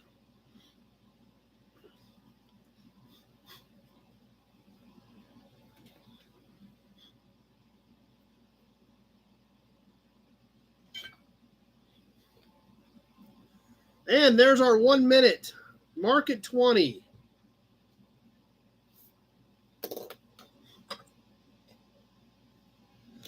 Yeah, the yellow ones, they had a yellow pace car. I thought they had a green pace car too. Kind of a minty metallic green pace car. There's the minute 20 mark. I think gives them Auburn and Hudson badges to be thinking about this deal.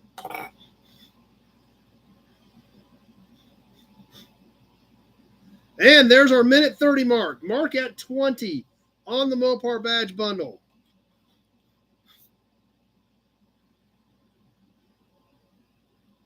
$20 seconds left to go.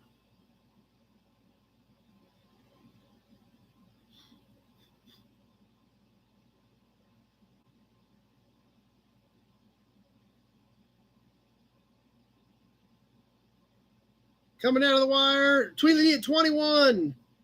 And that does it. Tweedledee snuck back in there at 21 on the Mopar badge bundle. Mark came back at 23, but he was a little too late.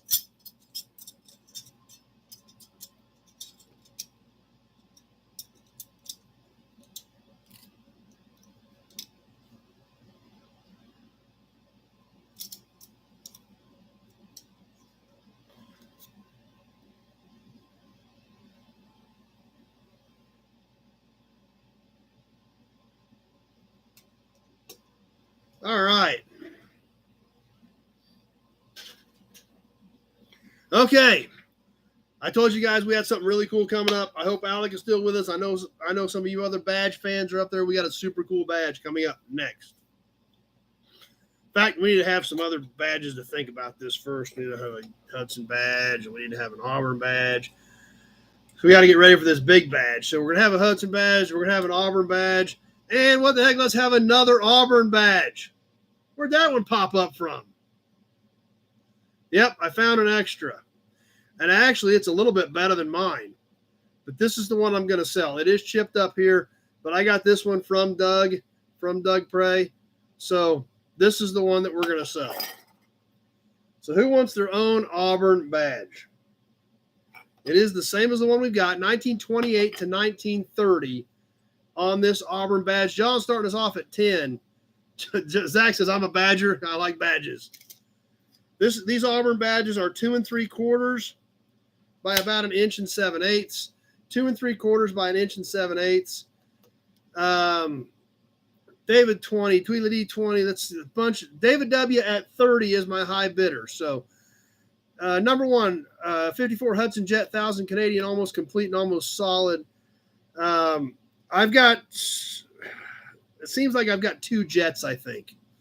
Rico at 55. Let's get this thing on the timer. I think I've got 2 Jets, number one. Rico at 55 is my high bidder on the Auburn badge. We are live. We are on the timer.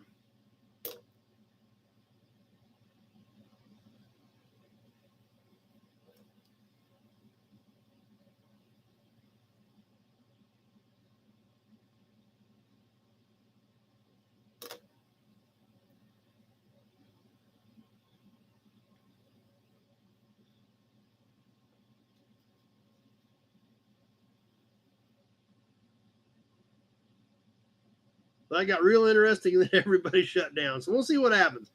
We're letting her tick along here, see where we end up at. Not quite to 1 minute yet. Rico at 55.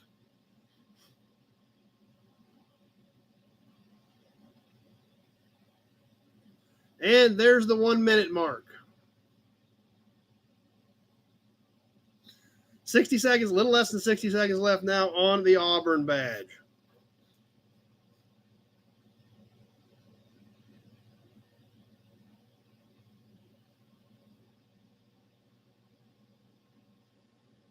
Minute 20 has now passed.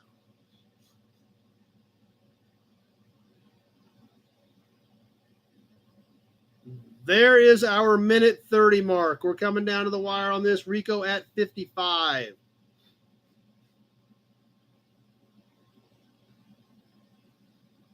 $20 seconds left to go. Mark at 57. Travis at 57. Zach at 56. I had Mark first at 57. Zach at 58. Kevin at 60. Bill Disk at 66. And that does it. Bill Disk at 66. Kenny was at 69, but it was just a hair too late. Bill Disk at 66.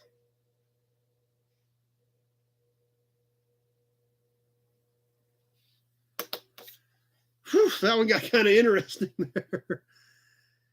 Oh, I had Rico at 65, Zach at 58, Kevin L at 60, and then Bill Disk at 66 right at the end, and Kenny at 69 just at like 202. So, whew, that one got a little crazy. That's right, John. That was an auction. Put this one over here, not to mix it up with my Auburn badge, which I think we all need an Auburn badge after that one.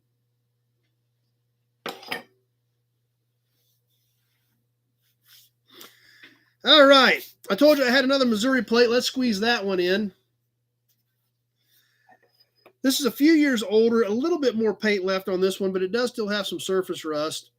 On this 1938 Missouri. Little surface rust up here. It's not rusted out. It's got some surface rust on the back as well. Kind of a tan or an off-white. David W. starting off at 25. Bill Disk found a Hot Wheels made for the Auburn Museum. Travis at 20, but I've got David W. at 25 to start off on this one. Let's get this on the timer. It has been up a little bit, but there again, it's, 85 years old? And that's another good point, Tony. The number font is kind of different. David W. at 35, it does have a different font. It is bent a little bit, but it's still a very, very presentable plate, especially considering it's 85 years old. So let's roll with this one and see who likes it and who adds it to their collection. 1938 Missouri plate in original condition. David W. at 35.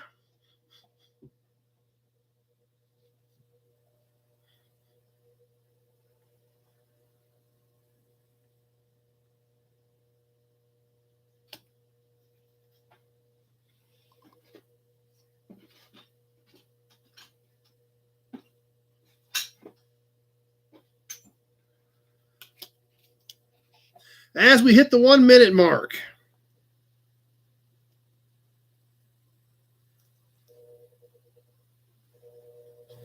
Yep, and that all is all embossed in the tag. That font is actually embossed in there.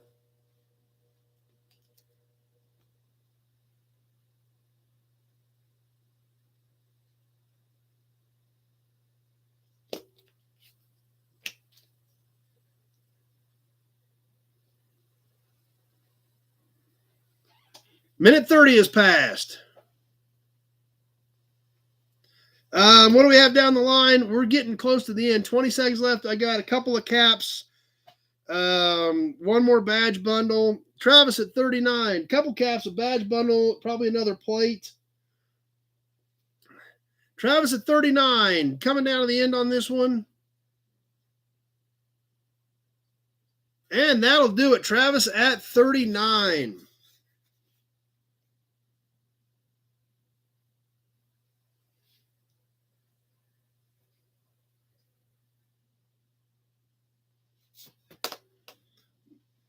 Zach at 40, Mark at 42.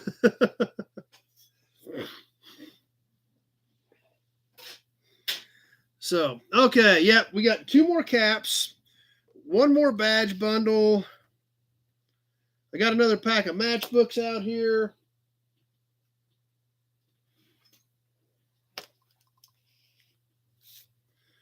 So, a few more cool things. We'll kind of get these worked out here. What do we got next? Oh, this is a good looking cap here. It's kind of whammo, but it's got some original paint on it. It's something a little bit different. Number 1, 90 Beretta GT, 1700 Canadian, only 8 hours south of me, but it'll meet him almost halfway. Air, cruise, power windows, power locks, 3-1. So number 1 has already made an offer on a 90 Beretta GT. Now, and I don't think that's a bad plan, especially getting a GT. So let's all get to pulling for number 1 and see if he can get his Beretta GT bought. As we get to another cap. This one, I think this is late 30s, early 40s. It's kind of a neat design on this Pontiac. Now, it has got a pretty good whammo down here in this area. This does have original paint, red here, black letters. Most of it's worn off. But look at this design. It's got like the half semicircle here with a bar off of it, the semicircle here with a bar going this way. Zach starting us off at 15. This is a chrome-plated cap on a metal cap. Tony at 20.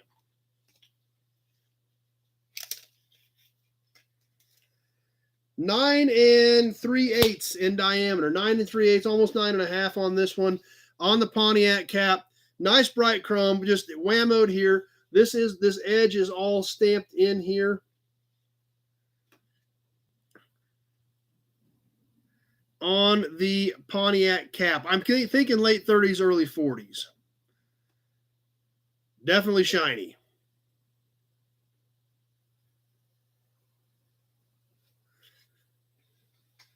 Eloy says he's going to give him the Beretta if he gets it bought. Give him the promo. 30 seconds is gone. We're taking towards that 1 minute mark on the Pontiac cap. Tony at 20.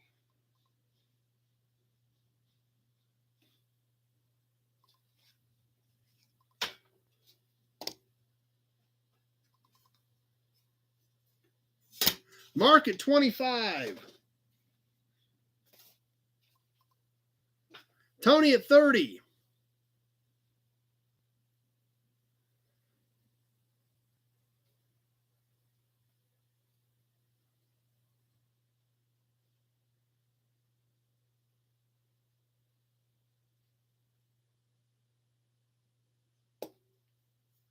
Robert says this one's 41 Pontiac. Okay.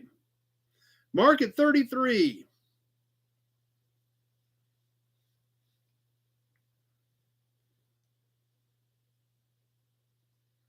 Zach at 36. Tony at 34, but I've already got Zach at 36. We've hit the minute 30 mark. So we're coming down to the wire on this one. Zach at 36.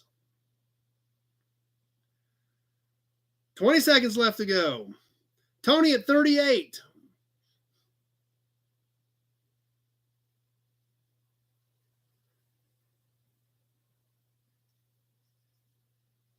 Tony at 38 as we're coming down to the wire on this one.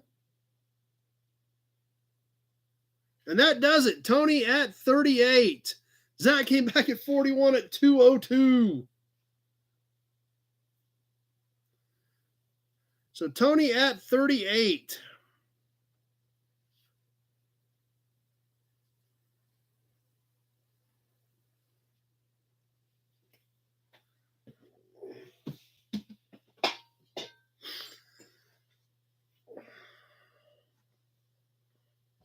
All right, one more badge bundle tonight. Tony likes his Pontiacs.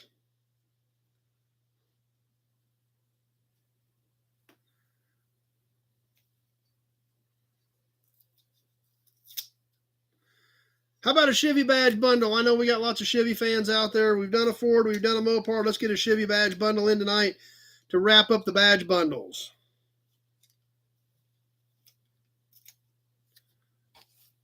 We'll start off with kind of a normal run-of-the-mill. This is a plastic, just block script Chevrolet. Plastic, double-sided tape stick-on deal. No studs, chrome-plated. Just the nice thing about these is you can kind of do anything with them. Stick them on a toolbox, stick them on a bar. 5.5 inches long. Just a nice, flat block script Chevrolet. The next one, this is also plastic, but it's kind of cool. It's about a 74 Malibu dash badge. This is a square plastic block that went on the passenger side of the dash in the mid-70s era Malibus. This one came out of a Malibu Classic. These are 1.5 inches square on the Malibu Classic. So we've got these two. The third one in this Chevy badge bundle is a trunk emblem off of a 1969 Chevelle. This one's tweaked just a little bit. It is chrome-plated pop metal stud mount, Chevelle by Chevrolet. Nice bright chrome, few pits, just tweaked a little bit. When you mount it flat, it'll probably straighten back out. On the Chevy badge bundle, all three of these going together, one-shot deal on the Chevy badge bundle.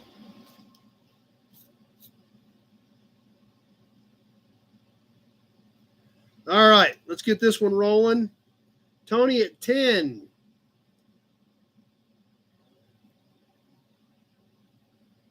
Yeah, the Malibu Classic's pretty cool. These are kind of neat. I always try to grab these whenever I find them in a salvage yard. Jeff at 11. Michael at 15.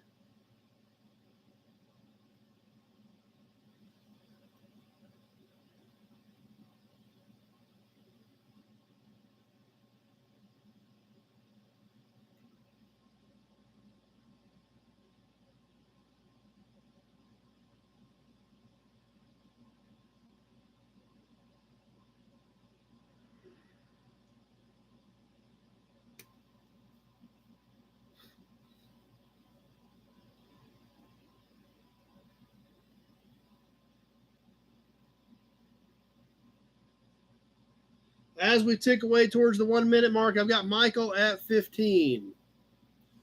Brian Dispatch, got to jump off tonight. Got to get in the bus in the morning. At least you're getting back in the bus. That's great. 1 minute has passed. Mark at 20.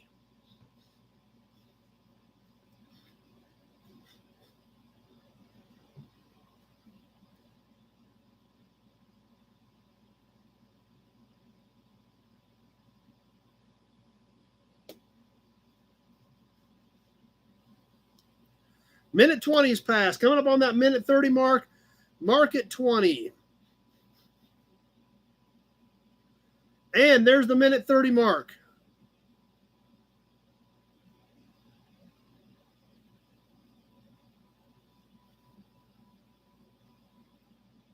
$20 seconds left to go. Mark Falcon at 20 on the Chevy badge bundle.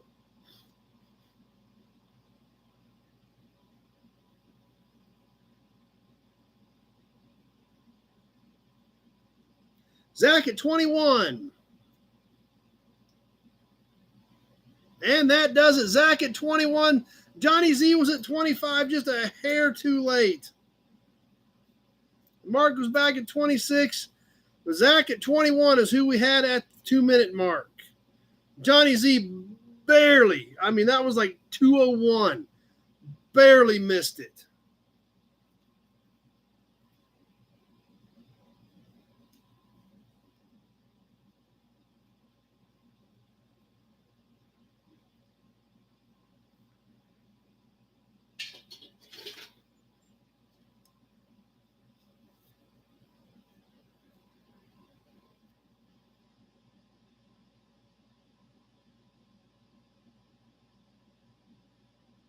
All right, some matchbooks.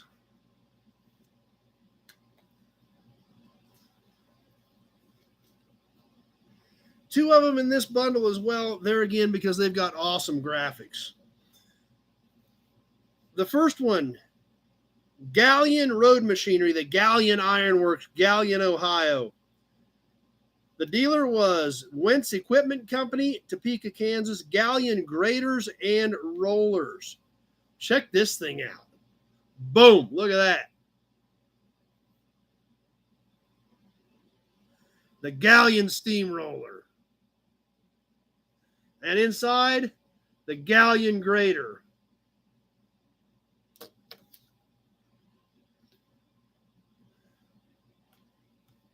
Now this one's pretty cool. This next one I like even more. The white 3000 series, the new type of truck. This is the crazy popular white cab over. And on the inside, it shows how the cab literally flips forward. Power tilt cab on these cab over whites. Number one, 91 base model, new brakes, battery, windshield, tailpipe, and tires, no accident, no damage, $1,100 Canadian, offer made. Number one's going to end up with a whole tribe of Berettas at this rate. So there you go. Super cool Galleon equipment and white trucks. Great graphics, great insides. Just there again, these things are art. Let's get them boogie in here. Big job, ran a Galleon grader in the 80s. So killer pieces, killer matchbooks, awesome artwork. Market 15.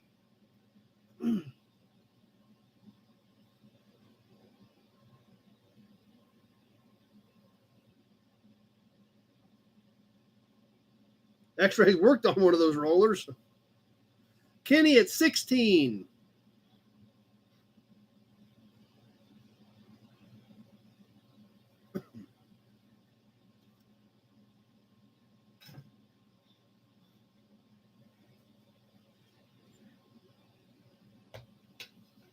Mark at 20.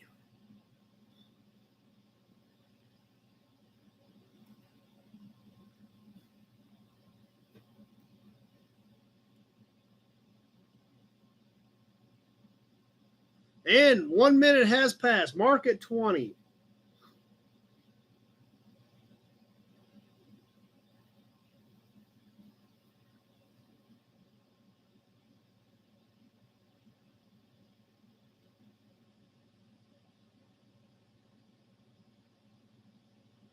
And there's the minute 20 mark.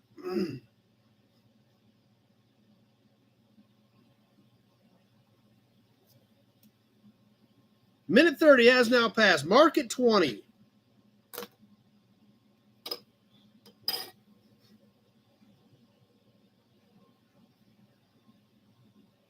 $20 seconds left to go.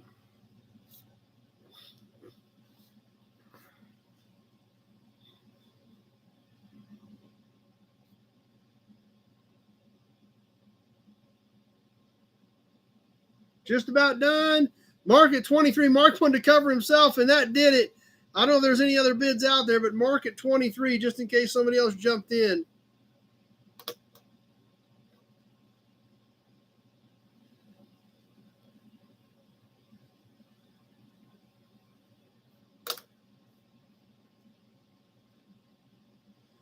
All right, a couple more things, and then we'll keep moving.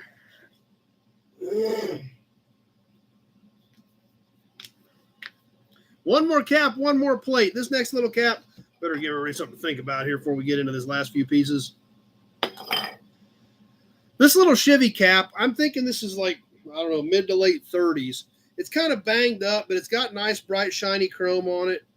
There again, good wall hanger, a little bit smaller, would fit in a little tighter spot on this little Chevy cap. You can see it's got dings and dents in it. It's kind of pushed in a little bit. Big job at 15. This is all embossed, this textured area. The bow tie is embossed. This edging is all stamped in it. It is a metal back. There goes some more fireworks. Awesome. Like I said, this is a little bit smaller than what most of these are. About 7 5/8 is the outside diameter on this little Chevy cap. Travis has got to jump off. Glad you were here with us tonight, Travis. Kevin's got to turn in. Glad you were here. Back's pretty clean. Big job at 15 on this little small Chevy cap. We are on the timer on it. Nice little wall hanger, just a little bit smaller. If you had a little corner or something you wanted to fill in, you know, it's 2 or 3 inches smaller than a lot of these other caps that we do on here.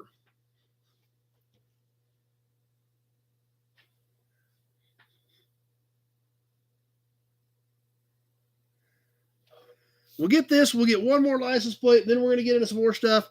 And I think we'll probably go ahead and do the drawing before we get into the magazine. That way, in case somebody needs to turn in, if we get to going too late on the magazine, then people can go ahead and pick their trucks. We will announce the new raffle a little later when we get to that section, but I think we'll go ahead and draw next. Mark at 17.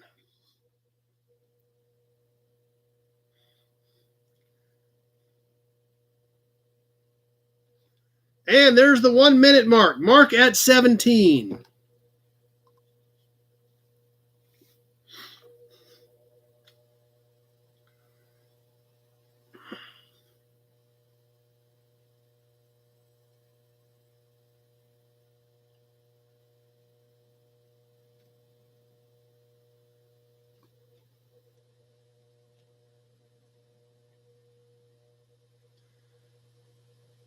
And here's a 1 minute and 30-second mark.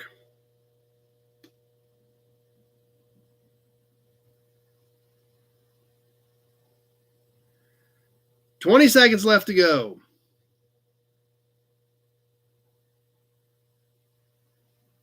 Leo at 18. It's definitely earlier than 70, Chevelle, Rusty. I'm sure of that. Zach at 22. And that does it. Zach slides in there with a 22 at about 158.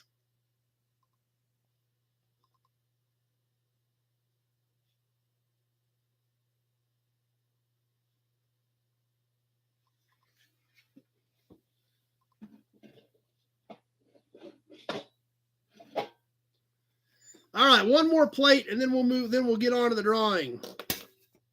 Zach's bank account hates him. Give you a Hudson badge, then you don't have to worry about it. One more plate, 3-digit, nice deep color on this one. On this 1973 Kansas in green, and I think it's green and gold, but the gold is kind of faded, but the green looks amazing on it. See how deep you can even see the runs in the paint from when they painted this thing. This is supposed to be more goldish or yellowish. It's kind of faded on the yellow or gold, though. So I don't know if this got a bad run on that, but man, the green is so amazing that I can't believe that the gold is that faded. But that's kind of what it's supposed to be, is more of a yellow or goldish on this 3-digit 351.73 plate. Leo at 20 on this one, starting us off. See if we can get the glare off the light right. You can just see that. X-ray at 26. But it's a pretty straight tag. It's been pretty well preserved. Let's see if we can follow the timer.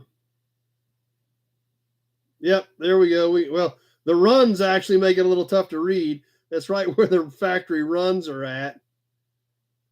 But you can definitely read it in there. Leo at 27.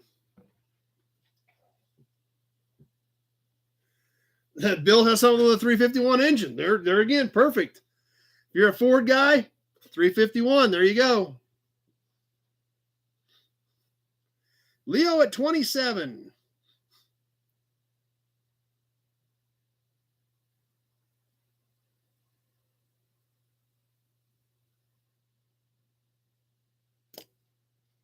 As we come up on the 1 minute mark.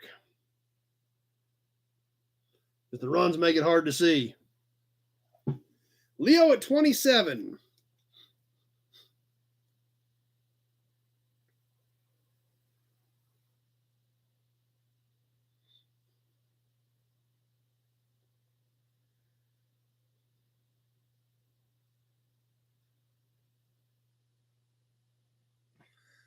1 minute, 30 seconds has passed down to the last 30 seconds of tonight's auctions. Leo at 27. Tweety at 30.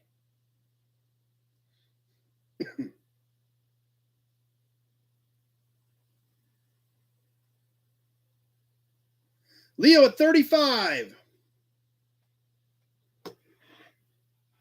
Coming down to the wire on tonight's auctions. Leo at 35. Is anybody going to snipe him? Big Job at 38. And that does it. Big Job at 38 came in there at about 158. Of course, Big Job being a Ford guy and Big Job likes license plates. I mean, that kind of goes hand in hand, I guess. So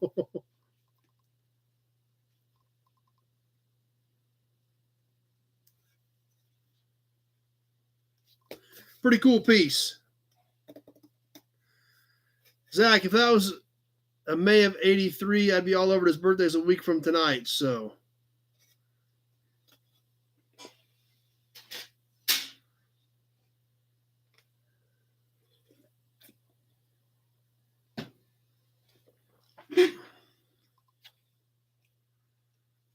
Zach and Addie have the same birthday.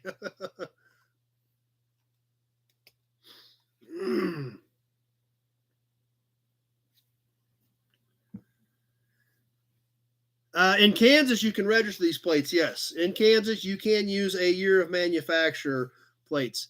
That's what. Yeah, when I seen Big Job pop up, yeah, I couldn't resist the 351. So, bunch of May birthdays. John's is coming up. Zach's and Addie's are both next week. So that'll catch us for the auction tonight. Thanks for playing along. Everybody had a blast. Let's give away some trucks before we get into the magazine. That way, if somebody needs to jump off and get some rest tonight, we can get the raffle done and out of the way and give these trucks away.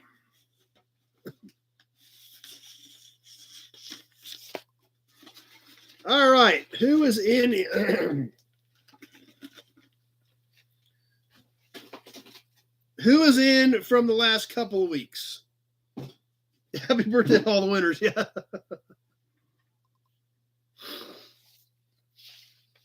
The last packet of entries from the last 2 weeks. All right, Mark Falcon, Kevin Matson, Kenny Peterson, Big Job, and Lee Carr. Oh, yeah, and just for the record, Big Job said don't ship anything until after the raffle, just like it worked out for him last time, or a couple times ago. So, nope, I haven't shipped it yet either. I haven't shipped your cap yet either, Big Job. So, we'll get it all on the way to you. All right, who's ready?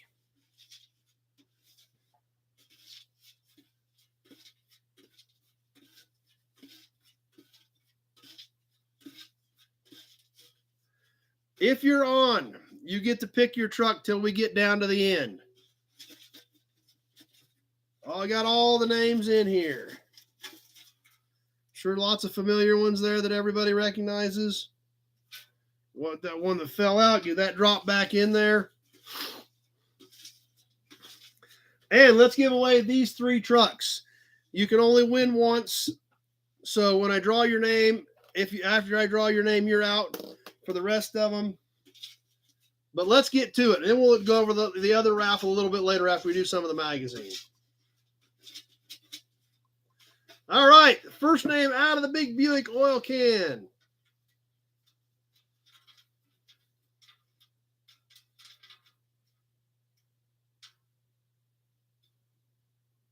I think I got one.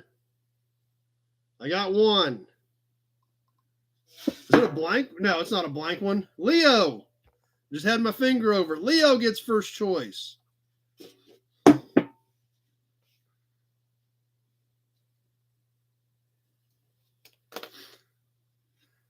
So, Leo, which one do you want? And as you'll notice, I cut these all longer. Even like Leo, Lee Carr, Big Job that have really short names versus like Kenny Peterson. I cut these all longer so that they're not all exactly the same, but I'm not feeling something that's half the length of the other one. So that way, when I'm in there grabbing, they're all kind of about the same length. So is Leo still with us? And if so, which truck do you want, Leo?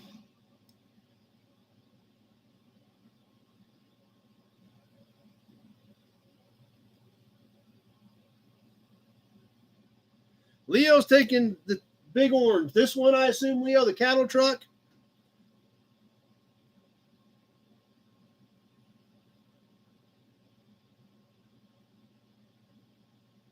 All right. This one is Leo's.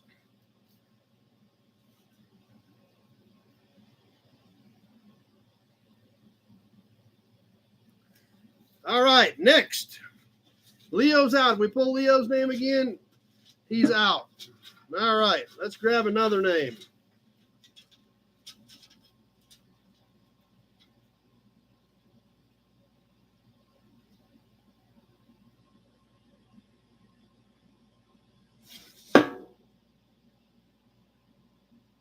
Zach.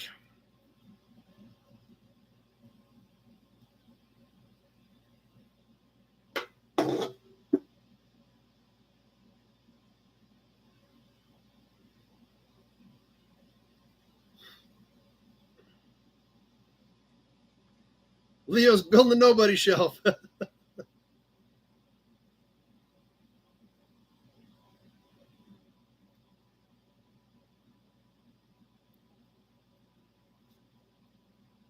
Red and white dump truck for Zach. All right. For the green and yellow hydraulic dump. Has to be somebody different than Leo or Zach.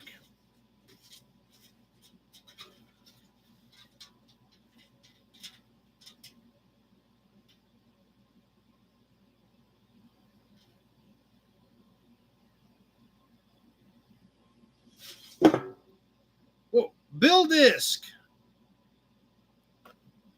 on the green and yellow one.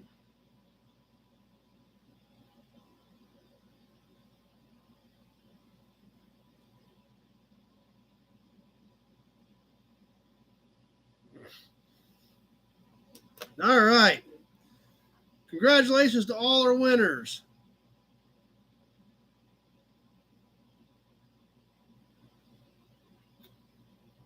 And that being said, time to get ready for the new raffle. So we'll get into some of that here in a little bit. We're going to start over with the big Buick oil can. Always want to make sure that we are empty going into the next raffle. Ready to go.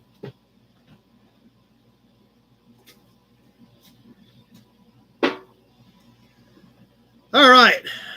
Mark, yeah, you got pulled out too many times on the little drawings. How about an Auburn badge?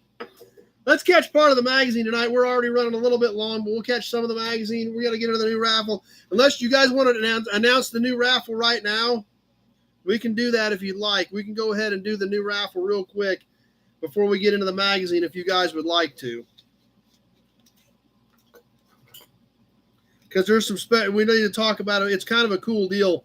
We need to talk about it a little bit anyway. So there was still a name under there. In the can? Not in here. I didn't see anything.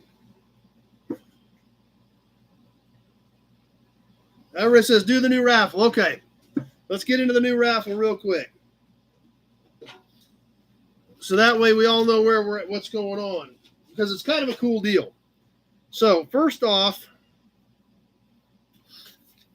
here's how this went down. I'll grab the pieces real quick so they're over here.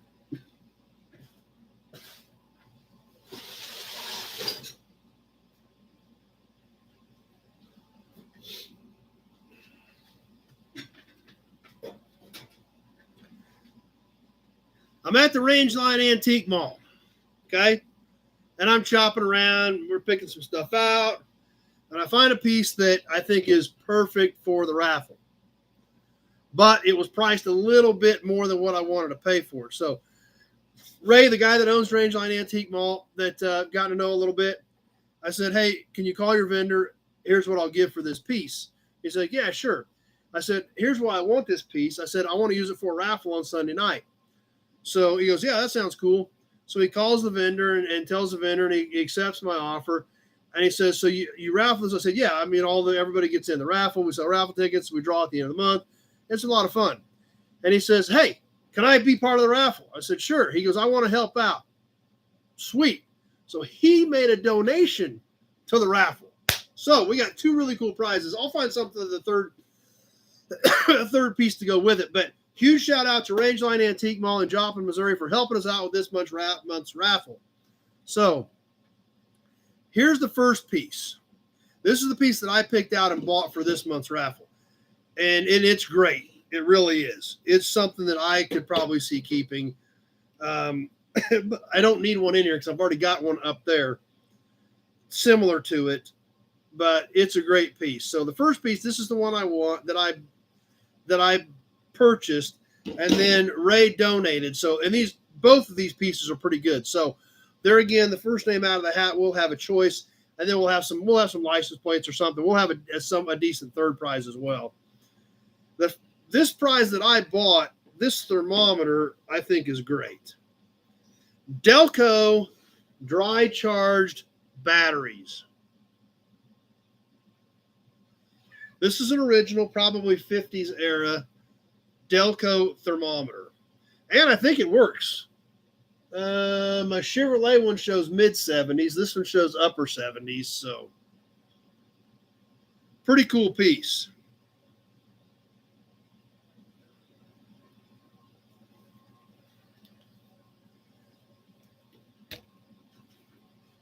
There's the back of it. It's kind of an aluminum housing. These tabs actually will fold in or fold out depending on how you want to mount it. Yeah, I'm sure it's Fahrenheit.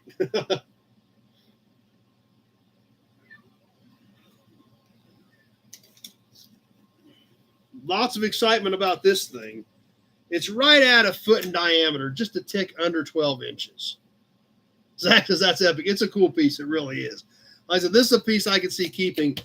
But the only thing I would need would be to put it in the office. And I've already got a Chevrolet one up there that is actually same era. And actually, I don't know if it's the same thing or not. I'm curious now. I think it's 50s is what I'm guessing. Oh.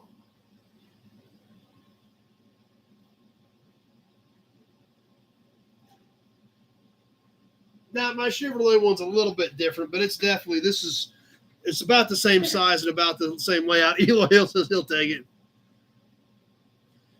Yeah, we got plenty of stickers too, Tony. If you guys want stickers or shirts or whatever, and just add them to your shipment, just make sure you put a note in there so I know to make sure to get them in. So I think so. My Chevrolet one's reading about 75. This one's reading about 78. So I'm thinking it's somewhat close. I wouldn't guarantee it's dead on, but it's somewhat close. Jeff don't care what it is. It's cool. It is cool. So there's the piece that I bought. So when I was talking to Ray, stickers are 2, 3, and 4. He says, hey, I just bought, Big Job just wants to buy it now. Ray says, hey, I just bought these signs. I bought a handful of these same signs, and they're actually ag signs instead of car signs, but it's still pretty good. And it's actually Newell stock, but it's just they weren't stored very well. He had 3 or 4 of these. I picked one of them up. My sister wanted one. But this is what Ray donated to this month's raffle. It is a metal double-sided flange sign for Moco Seeds. Have what it takes. This was a flange-mounted sign. Double-sided. These were actually Newell stock. This is still part of the original paper. Somebody stepped on the flange over here, and they got into some moisture. They've got a little bit of surface rust. But this is a double-sided, probably late 40s, maybe into the 50s, painted tin Moco Feeds sign.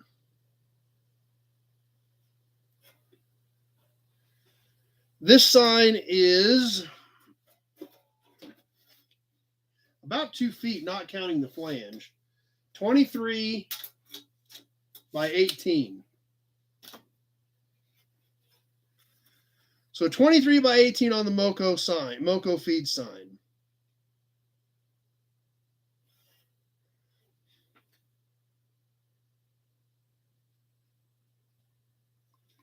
So ought to be a good raffle. We got some great pieces. Huge shout out to Ray, Rangeline Antique Mall, for jumping in and participating this month. If you guys get through that corner of Missouri, definitely stop and check it out. But there we go, the Delco dry charge battery and the Moco feed sign for this month's raffle. So keep Rangeline Antique Mall in mind if you come through that area. Be sure to check them out on Facebook, like their Facebook page as well. Keep up with what they've got going on. So lots of great comments on both formats on this new raffle for this month. I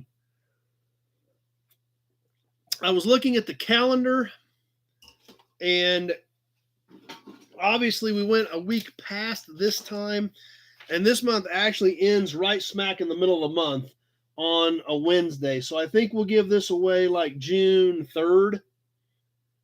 Or no, June 4th. I think we'll do this June 4th. So awesome. Lots of shout outs to Ray, which is great. Like I said, be sure to check those guys out on Facebook, give their page a like, and see what and keep up with what they've got going on. So there's lots of people already in love with the thermometer, so lots of hearts popping up at the same time as I said that. So anyway, let's catch part of the magazine. We probably won't even get through everything I've got notes on tonight since we're running a little bit behind, but we've had a pretty exciting night. Better take a couple more of these badges. So, and start off, we'll at least get started on tonight's magazine. John said, perfect. That'll give him time to make room for the sign.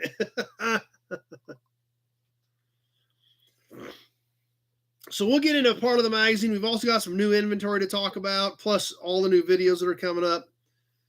And so let's go ahead and get started with the magazine tonight, and we'll get a few articles knocked out in it and maybe have to catch a little bit more of it next week.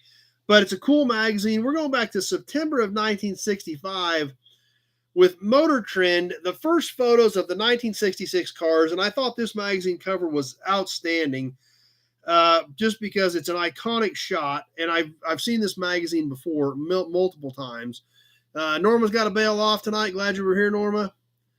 What happens on the raffle items? $1 a chance. Every dollar that you send in for the raffle goes into the big Buick oil can. A lot of times when guys win auctions, they just round up or add to it or just send it in. Or if they want to get T-shirts or stickers, however they want to do it, just make sure you put a note on there, whether you use PayPal, friends and family, check, money order, so I know what it's for. But they're $1 a chance to get into the big Buick oil can for the raffle. The cover of the September 65 issue of Motor Trend, like I said, this is pretty much an unforgettable cover, especially if you're a Pontiac fan. First photos of the 1966 cars with an iconic shot of the corner of a 66 GTO.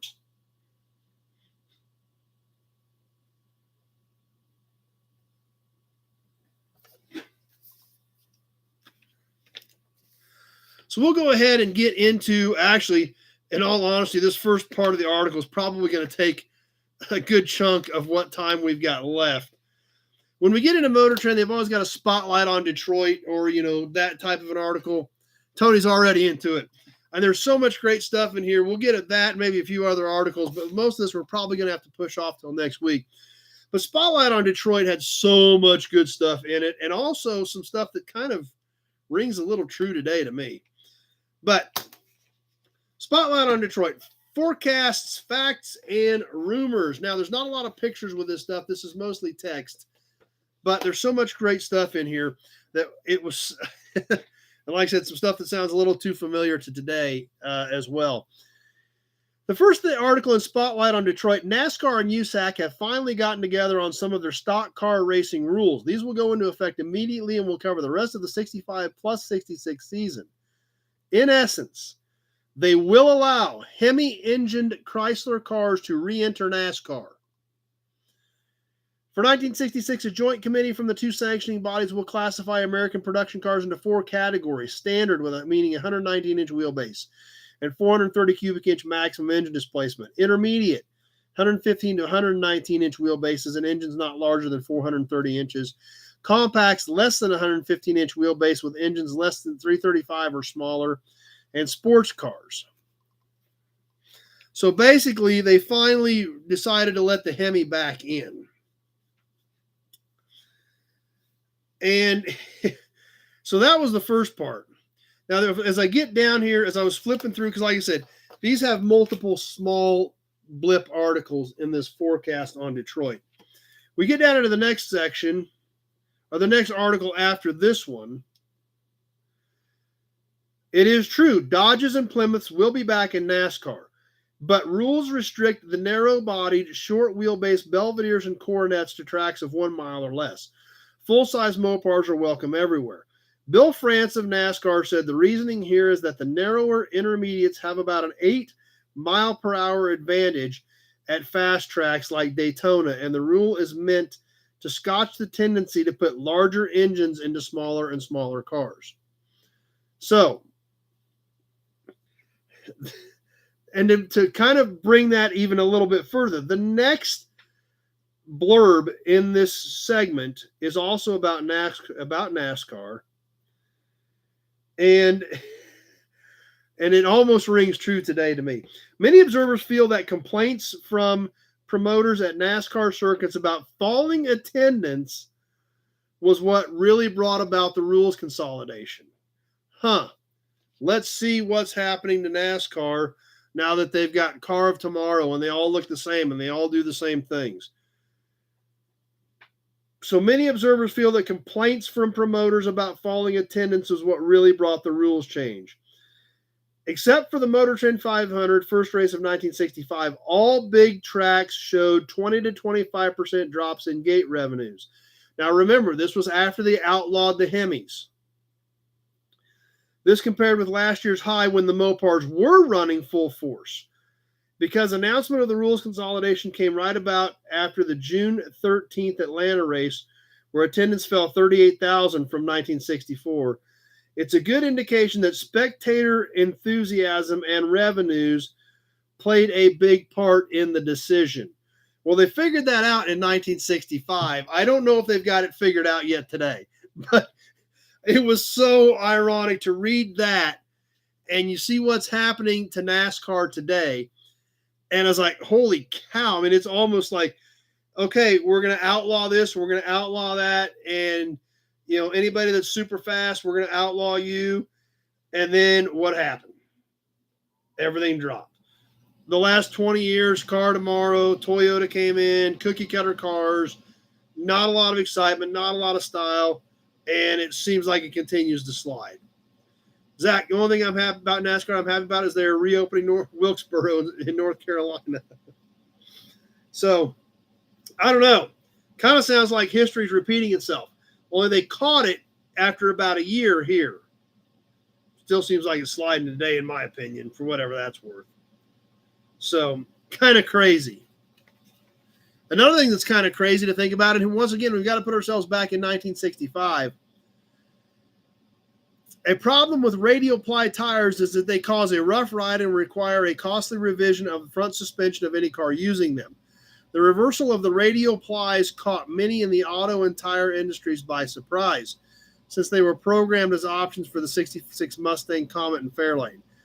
There again, to think of radial tires not being used in today's world is crazy, but in 65, that was a pretty big deal. You know, everybody was still running bias ply tires.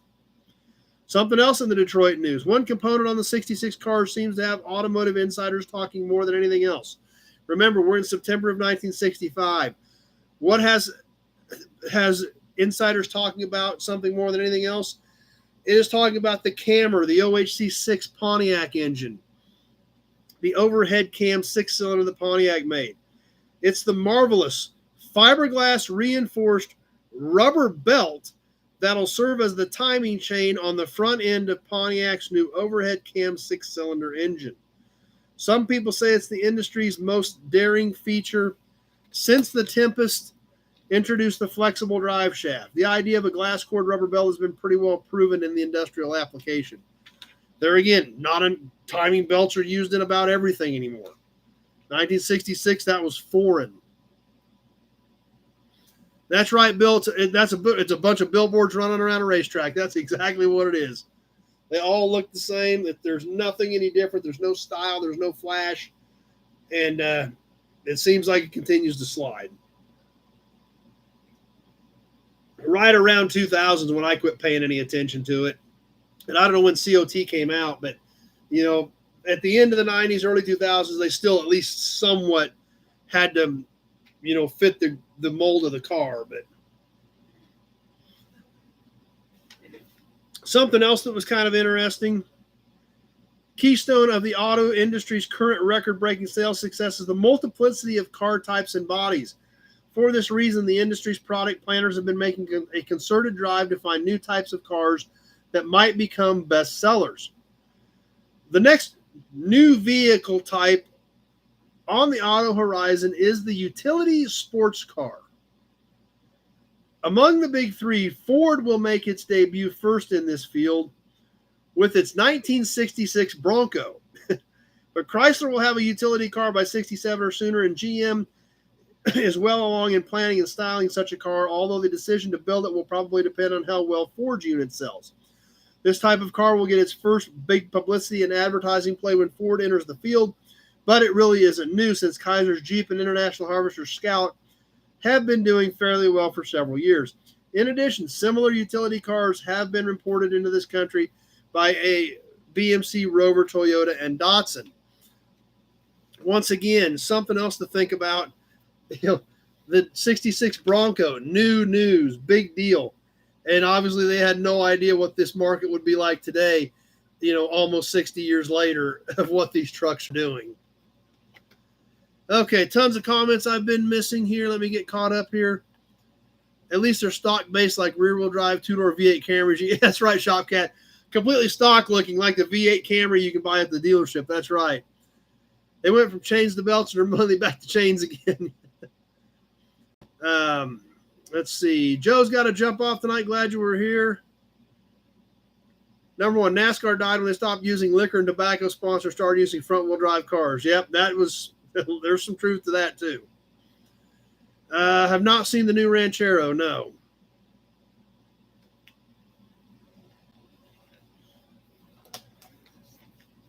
Anyway, let's catch a few more interesting tidbits in the spotlight on Detroit.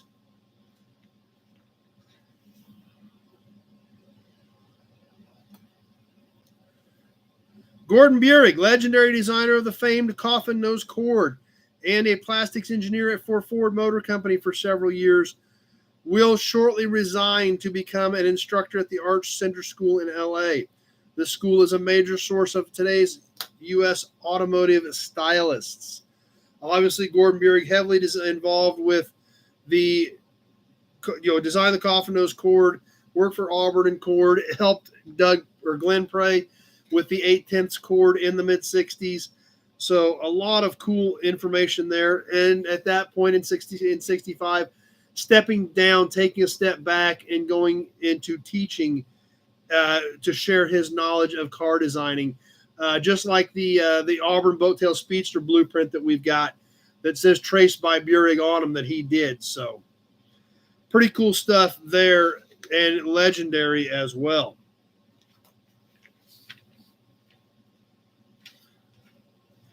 We'll catch a few more spotlight on Detroit things here real quick, and then we'll probably go ahead and start winding down. Kenny's got to jump off surgery in the morning. Oh, hope everything goes well with that, Kenny. Hope it's nothing serious. Also in the spotlight in Detroit, talking about commercials. Ever wonder how Chevrolet makes all those unbelievable TV commercials? Remember the one showing 5 Chevys marooned atop great rock pinnacles in Utah?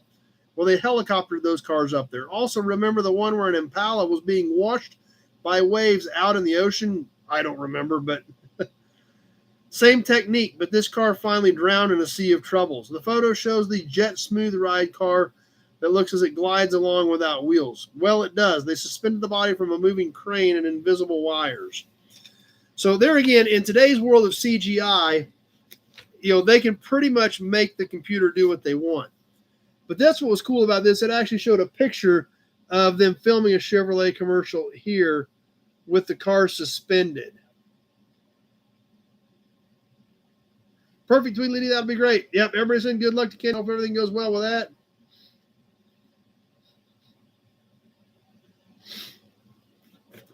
So there again, actually had to physically use a crane, suspend the car, big cameras out there rolling. Instead of just tapping a few buttons on the computer, throw a little CGI magic in there, and away it goes. Something else. Remember, we're in September of 1965. Look for less chrome trim on the 1966 GM bodies. This is one of the most noticeable corporation-wide styling trends on the new models. They'll be plainer and cleaner with more emphasis on soft, rounded lines and the fender kick up over the rear wheels. Grills will be generally more subdued in the 1966 cars. Another tidbit of information, GM may have 2 small personal cars to compete with the Mustang. There again, we got to remember we're in 1965. Chevrolet and Pontiac are both working on them. The Chevrolet version is slightly smaller. Look to Pontiac first, though, probably next spring, which obviously we now know as the legendary Firebirds and Camaros. But nobody knew that at the time. Racing helps a manufacturer's public image more than his engineering department. This was admitted recently in a talk by Robert Roger, Chrysler's special car manager. In all frankness, we must view the engineering benefits of racing as being useful byproducts rather than a principal or major activity in the process of planning and engineering automobiles for the general public. If people in large numbers will pay to see racing events, it is to our advantage to ensure that our products perform well. Win on Sunday, sell on Monday. In this age of performance-conscious buyers, no manufacturer can afford to ignore the public demand for performance excellence in its products. Now, the funny part about that is that's what Chrysler said. In the same section of Spotlight on Detroit, don't expect GM's new president to change the corporation's anti-racing policy. This is a pretty well-established policy now, but there will be more leaks than in recent years. The bars are being lifted somewhat. No out-and-out racing cars will be built on factory assembly lines or sold in showrooms, but look for much more over-the-counter performance equipment that you can buy in factory parts warehouses and install yourself. You'll be able to build your own racing car. Chevrolet and Pontiac will be especially hot along this line in 1966, but Buick and Oldsmobile are starting to rumble a little too. So it's kind of weird. You've got GM saying, we're not going to do it, but we'll sell you the parts to do it. And Chrysler saying, we need to do it, and we need to perform well. So 2 completely different schools of thought on 2 different pages in the same article. Perfect, Leo. Sounds great.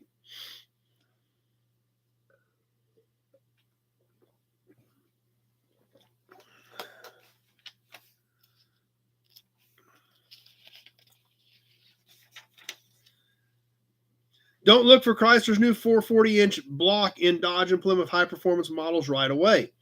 The bigger engine is being released for the heavier Chrysler and Imperial models in 66, but there may be special high-performance versions available in light Dodges and Plymouths by next spring. Don't forget that NHRA and NASCAR rules limit stock class engines to 427 cubic inches. Something would have to be worked out there. So they're again talking about the reveal of the 440s just starting to come out and hit the market.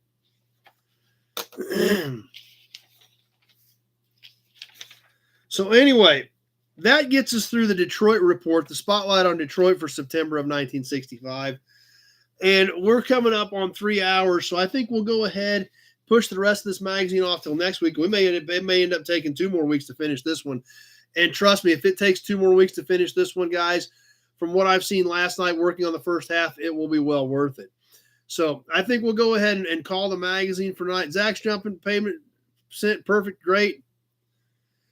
So we'll go ahead and call this for tonight. We'll get into some more of it next week. It will be well worth it. We're much, much better off taking some time with this magazine than hurrying through it, because there's just, look what we saw in the first couple pages in Spotlight on Detroit, all the cool stuff that was happening. So we'll do that next week. We're going to talk about the new videos and the new inventory that came in this week, and then we're going to get ready to sign off. So John loves the magazine time. That's great. Awesome. What came in this week? A couple of them. I did pick up one before we went to Lawrence. Then I actually got a call this morning on one that I had to run and get. Truly, 440 came out in 65 or 66. I'm going to say 66 because this is September of 65. So it must have been 66. Perfect, Mark. That'll be great. So we've got all kinds of new for 66 information coming next week. Best way to spend Sunday night. Thanks, Bill. Glad you're enjoying it. But I picked up a 59 Rambler last week, something kind of different. It's pretty rough. But I ended up buying 5 cars while I was out there. So I brought the 59 Rambler in. We'll be getting you some content on it as well. And then this morning I got a call on something that's definitely a little bit different. And this car, the engine is apart. Under the hood, this car is a disaster. But the car is great. It had to have been inside for years. I mean, I think the paint would buff out. The vinyl top isn't torn. The seats are good. The dash is good. The armrests are cracked. There's a couple holes in the headliner. And it's definitely something different that you don't see very often. They're not the most popular car in the world, but you never see one. And if you wanted one, I got John's attention on the Rambler. Don't get too excited, John. It's a little rough, but it is a 59 Rambler. But this morning I picked up a 1978 Toronado Brougham, a loaded up 78 Toronado. Like I said, until you look under the hood, the car looks phenomenal. Under the hood is a wreck. The intake's off of it. It had an animal up in there. If you had an old late 70s, early 80s Oldsmobile with a good 403 in it, this would make a heck of a cruiser. But so we'll be getting some content on that as well. Yep, I knew as soon as you said 59, as soon as you said the Rambler got your attention, I remember that, John. So we'll be getting you some content on those as well. I got a lot more cars. Well, I got more cars to pick up this week because I bought 4 more where I got the Rambler. So I got to get that stuff picked up. I've got them added to my lists back here of cars to pick up. So I'll get to work on that stuff as well. Videos coming up this week. I have a ton of videos. I actually need to sit down and take some time and get some of these videos done. Like I said, Jess and I shot a little bit at Lawrence. Hey, guess what? I got a notification that I'm live on YouTube. We're right on top of that. John just told his wife he's heading to Kansas to pick up another Rambler. So I've got to get to work on some of these videos. Like I said, Jess and I did a little bit at the swap meet. It was late in the day on Friday. A lot of guys were already gone. We wandered around a little bit. We checked out a few cool things. So we'll get that video up. Got everything unloaded today. Did a video on that. So I've got a video on everything that we bought in Lawrence. Tony says, thanks for a great auction. Good magazine. Great. Glad you had fun tonight, Tony. I've got the Texaco signs. I've got to get that video up. I shot video at McPherson Car Show. I've got to get that up. Still got the Auburn Court Duesenberg Archives video. I've got more of my buddy Salvage Yard. I've got a ton of new inventory that I've got to get shot. So we have a ton of cool videos coming up here over the next couple of weeks. I've just got to get to work on some of this stuff. So the Texaco signs are about done. I will try to get that video up. I will try to get the video up maybe of Jess and I at the Lawrence swap meet.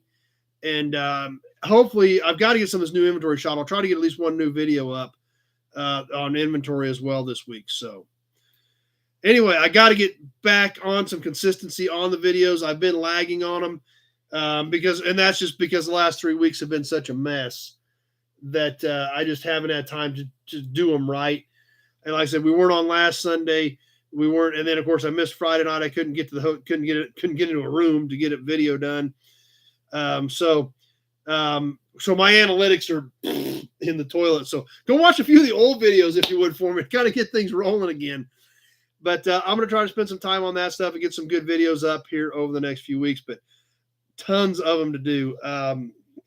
Probably 10 or 15 already in the can, already up. Not counting what I've got to shoot on new inventory. And there's at least 10 cars out there we haven't looked at yet. So.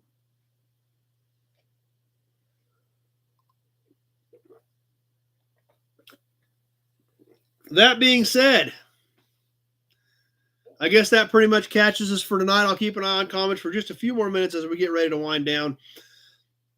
I will do my best to get some of that content up this week. Like I said, I'd like to get the Texaco signs up. That's right, Scott. I know it's bedtime. That's why I'm going ahead and wrapping her up. That's why we didn't get into the magazine any deeper. I know a lot of you guys got to get off and get to work tomorrow. I've got to do the same. Post links for some of the old episodes on YouTube. Actually, you just go to the channel and you can start clicking through whatever you want. So I do throw some of them up on Facebook as well. So anyway, that's what we've got going. I appreciate you guys all stopping by. I'm glad you guys all remember to come back. I was actually a little bit worried that we were going to have 10 people on here tonight since we didn't go last week, but we had a normal sized crowd. Hopefully, tell your friends about it. Hopefully, we'll get a few more people to jump on with us next week. Classic Ride Society checking in real late. Yes, I did go to Lawrence Classic Ride Society. Did you make it this year? I was there. We were just talking about that. So, anyway, was there Classic Ride Society? Was there Saturday? We were there for a little bit Saturday morning. Then we took off for the McPherson Car Show to see the LeSabres. So, I will have some content from there. It sounds like Classic Ride Society is going to be. So we have some content from there. Too bad I missed you again. One of these days we're going to cross paths for sure. So we will do Toy Tuesday night, 7:00 on YouTube. Still got a lot of stuff piled up for Toy Tuesday. Plus, of course, I bought more this week, but not a ton. Just a few cans and a few signs is all I bought this week to add to the Toy Tuesday pile. And lots of people signing off saying good night. I appreciate that. Good night to all of you. I hope everybody has a great week. We will see a lot of you Tuesday night for Toy Tuesday. Johnny Z, thanks for giving us Misfit Nobody something to watch on Sundays. No problem. Glad you guys are all hanging out. Glad you're having fun being nobodies. And like I said, invite your friends over. Let's try to grow this thing a little bit. We've been kind of stale on numbers. I know going into the spring and summer, we're going to be down a little bit. Anyway, another good show, Johnny.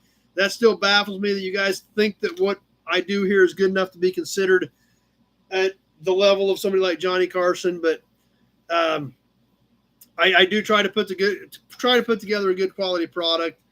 And so yeah, we were there Friday all day. So get these worked up every weekend. I got out of here at midnight last night, but we got it all done. And Rocky Mountain Race Week coming up end of June. So may see some of you on that as well. With that, I will keep an eye on things for you for a few more seconds as we get ready to wind down. Make sure I don't miss any comments. Tons of comments about everybody had a great time tonight. I can't catch them all, but I appreciate that. I appreciate you guys saying that because then I know that I'm still doing something right as we're working through things here and that you guys are having fun. So that's what's important. Tell your friends. I'd like to get a few more people on, build this thing a little bit more because we've been kind of stale in growth over the last several. Subscribers keep going up, but this has been kind of stale in growth here lately. You have to pay to watch the race. The live feed is on bank. Will probably be on Bank Shift. I'm sure Chad will be doing the live feed. And you do have to buy a ticket to get into the tracks. If you're going to actually go to the track, yes, you do have to buy a ticket to get into the track. So, but anyway, thanks to all you guys for being here. If you guys weren't here making this what it is, it's just me sitting here talking into a webcam, and that gets pretty boring. So I appreciate your guys' support. I appreciate your guys' support and participation in the raffles, the auction. It helps, justify financially the time that I put into this. Plus, it adds to your guys' collection. So stay tuned. We've got a lot of cool stuff coming up. I got at the swap meet last week. Like I said, 30-plus badges that will start getting mixed in to the auctions over the next several weeks. Plus, a lot of other emblems, a lot of tiny hubcaps. So a lot of cool stuff coming up. Thanks for being here tonight, everybody. Thanks for making this what it is. Thanks for your participation in this to help grow it and make it what it has become and hopefully will become more in the future. So this Rambler's pretty rough, John, so don't get too excited. So the mystery box auction was fun. And I'm glad everybody liked the Beretta. Some people don't like the Berettas. I think they're pretty cool. So and number one may have a fleet of real Berettas here shortly. So we'll see y'all Tuesday night. Stay tuned. We'll get some more videos up this week. And we definitely hope to see all of you right back here next Sunday evening, 7 o'clock Central Standard Time, for more Sunday night shenanigans on Sunday Night Live Chat. Have a great week, everybody. Hope everybody had fun tonight. We will see you Tuesday. And if you can't make it Tuesday, we will definitely see you back here next Sunday night. Thanks for watching, everybody.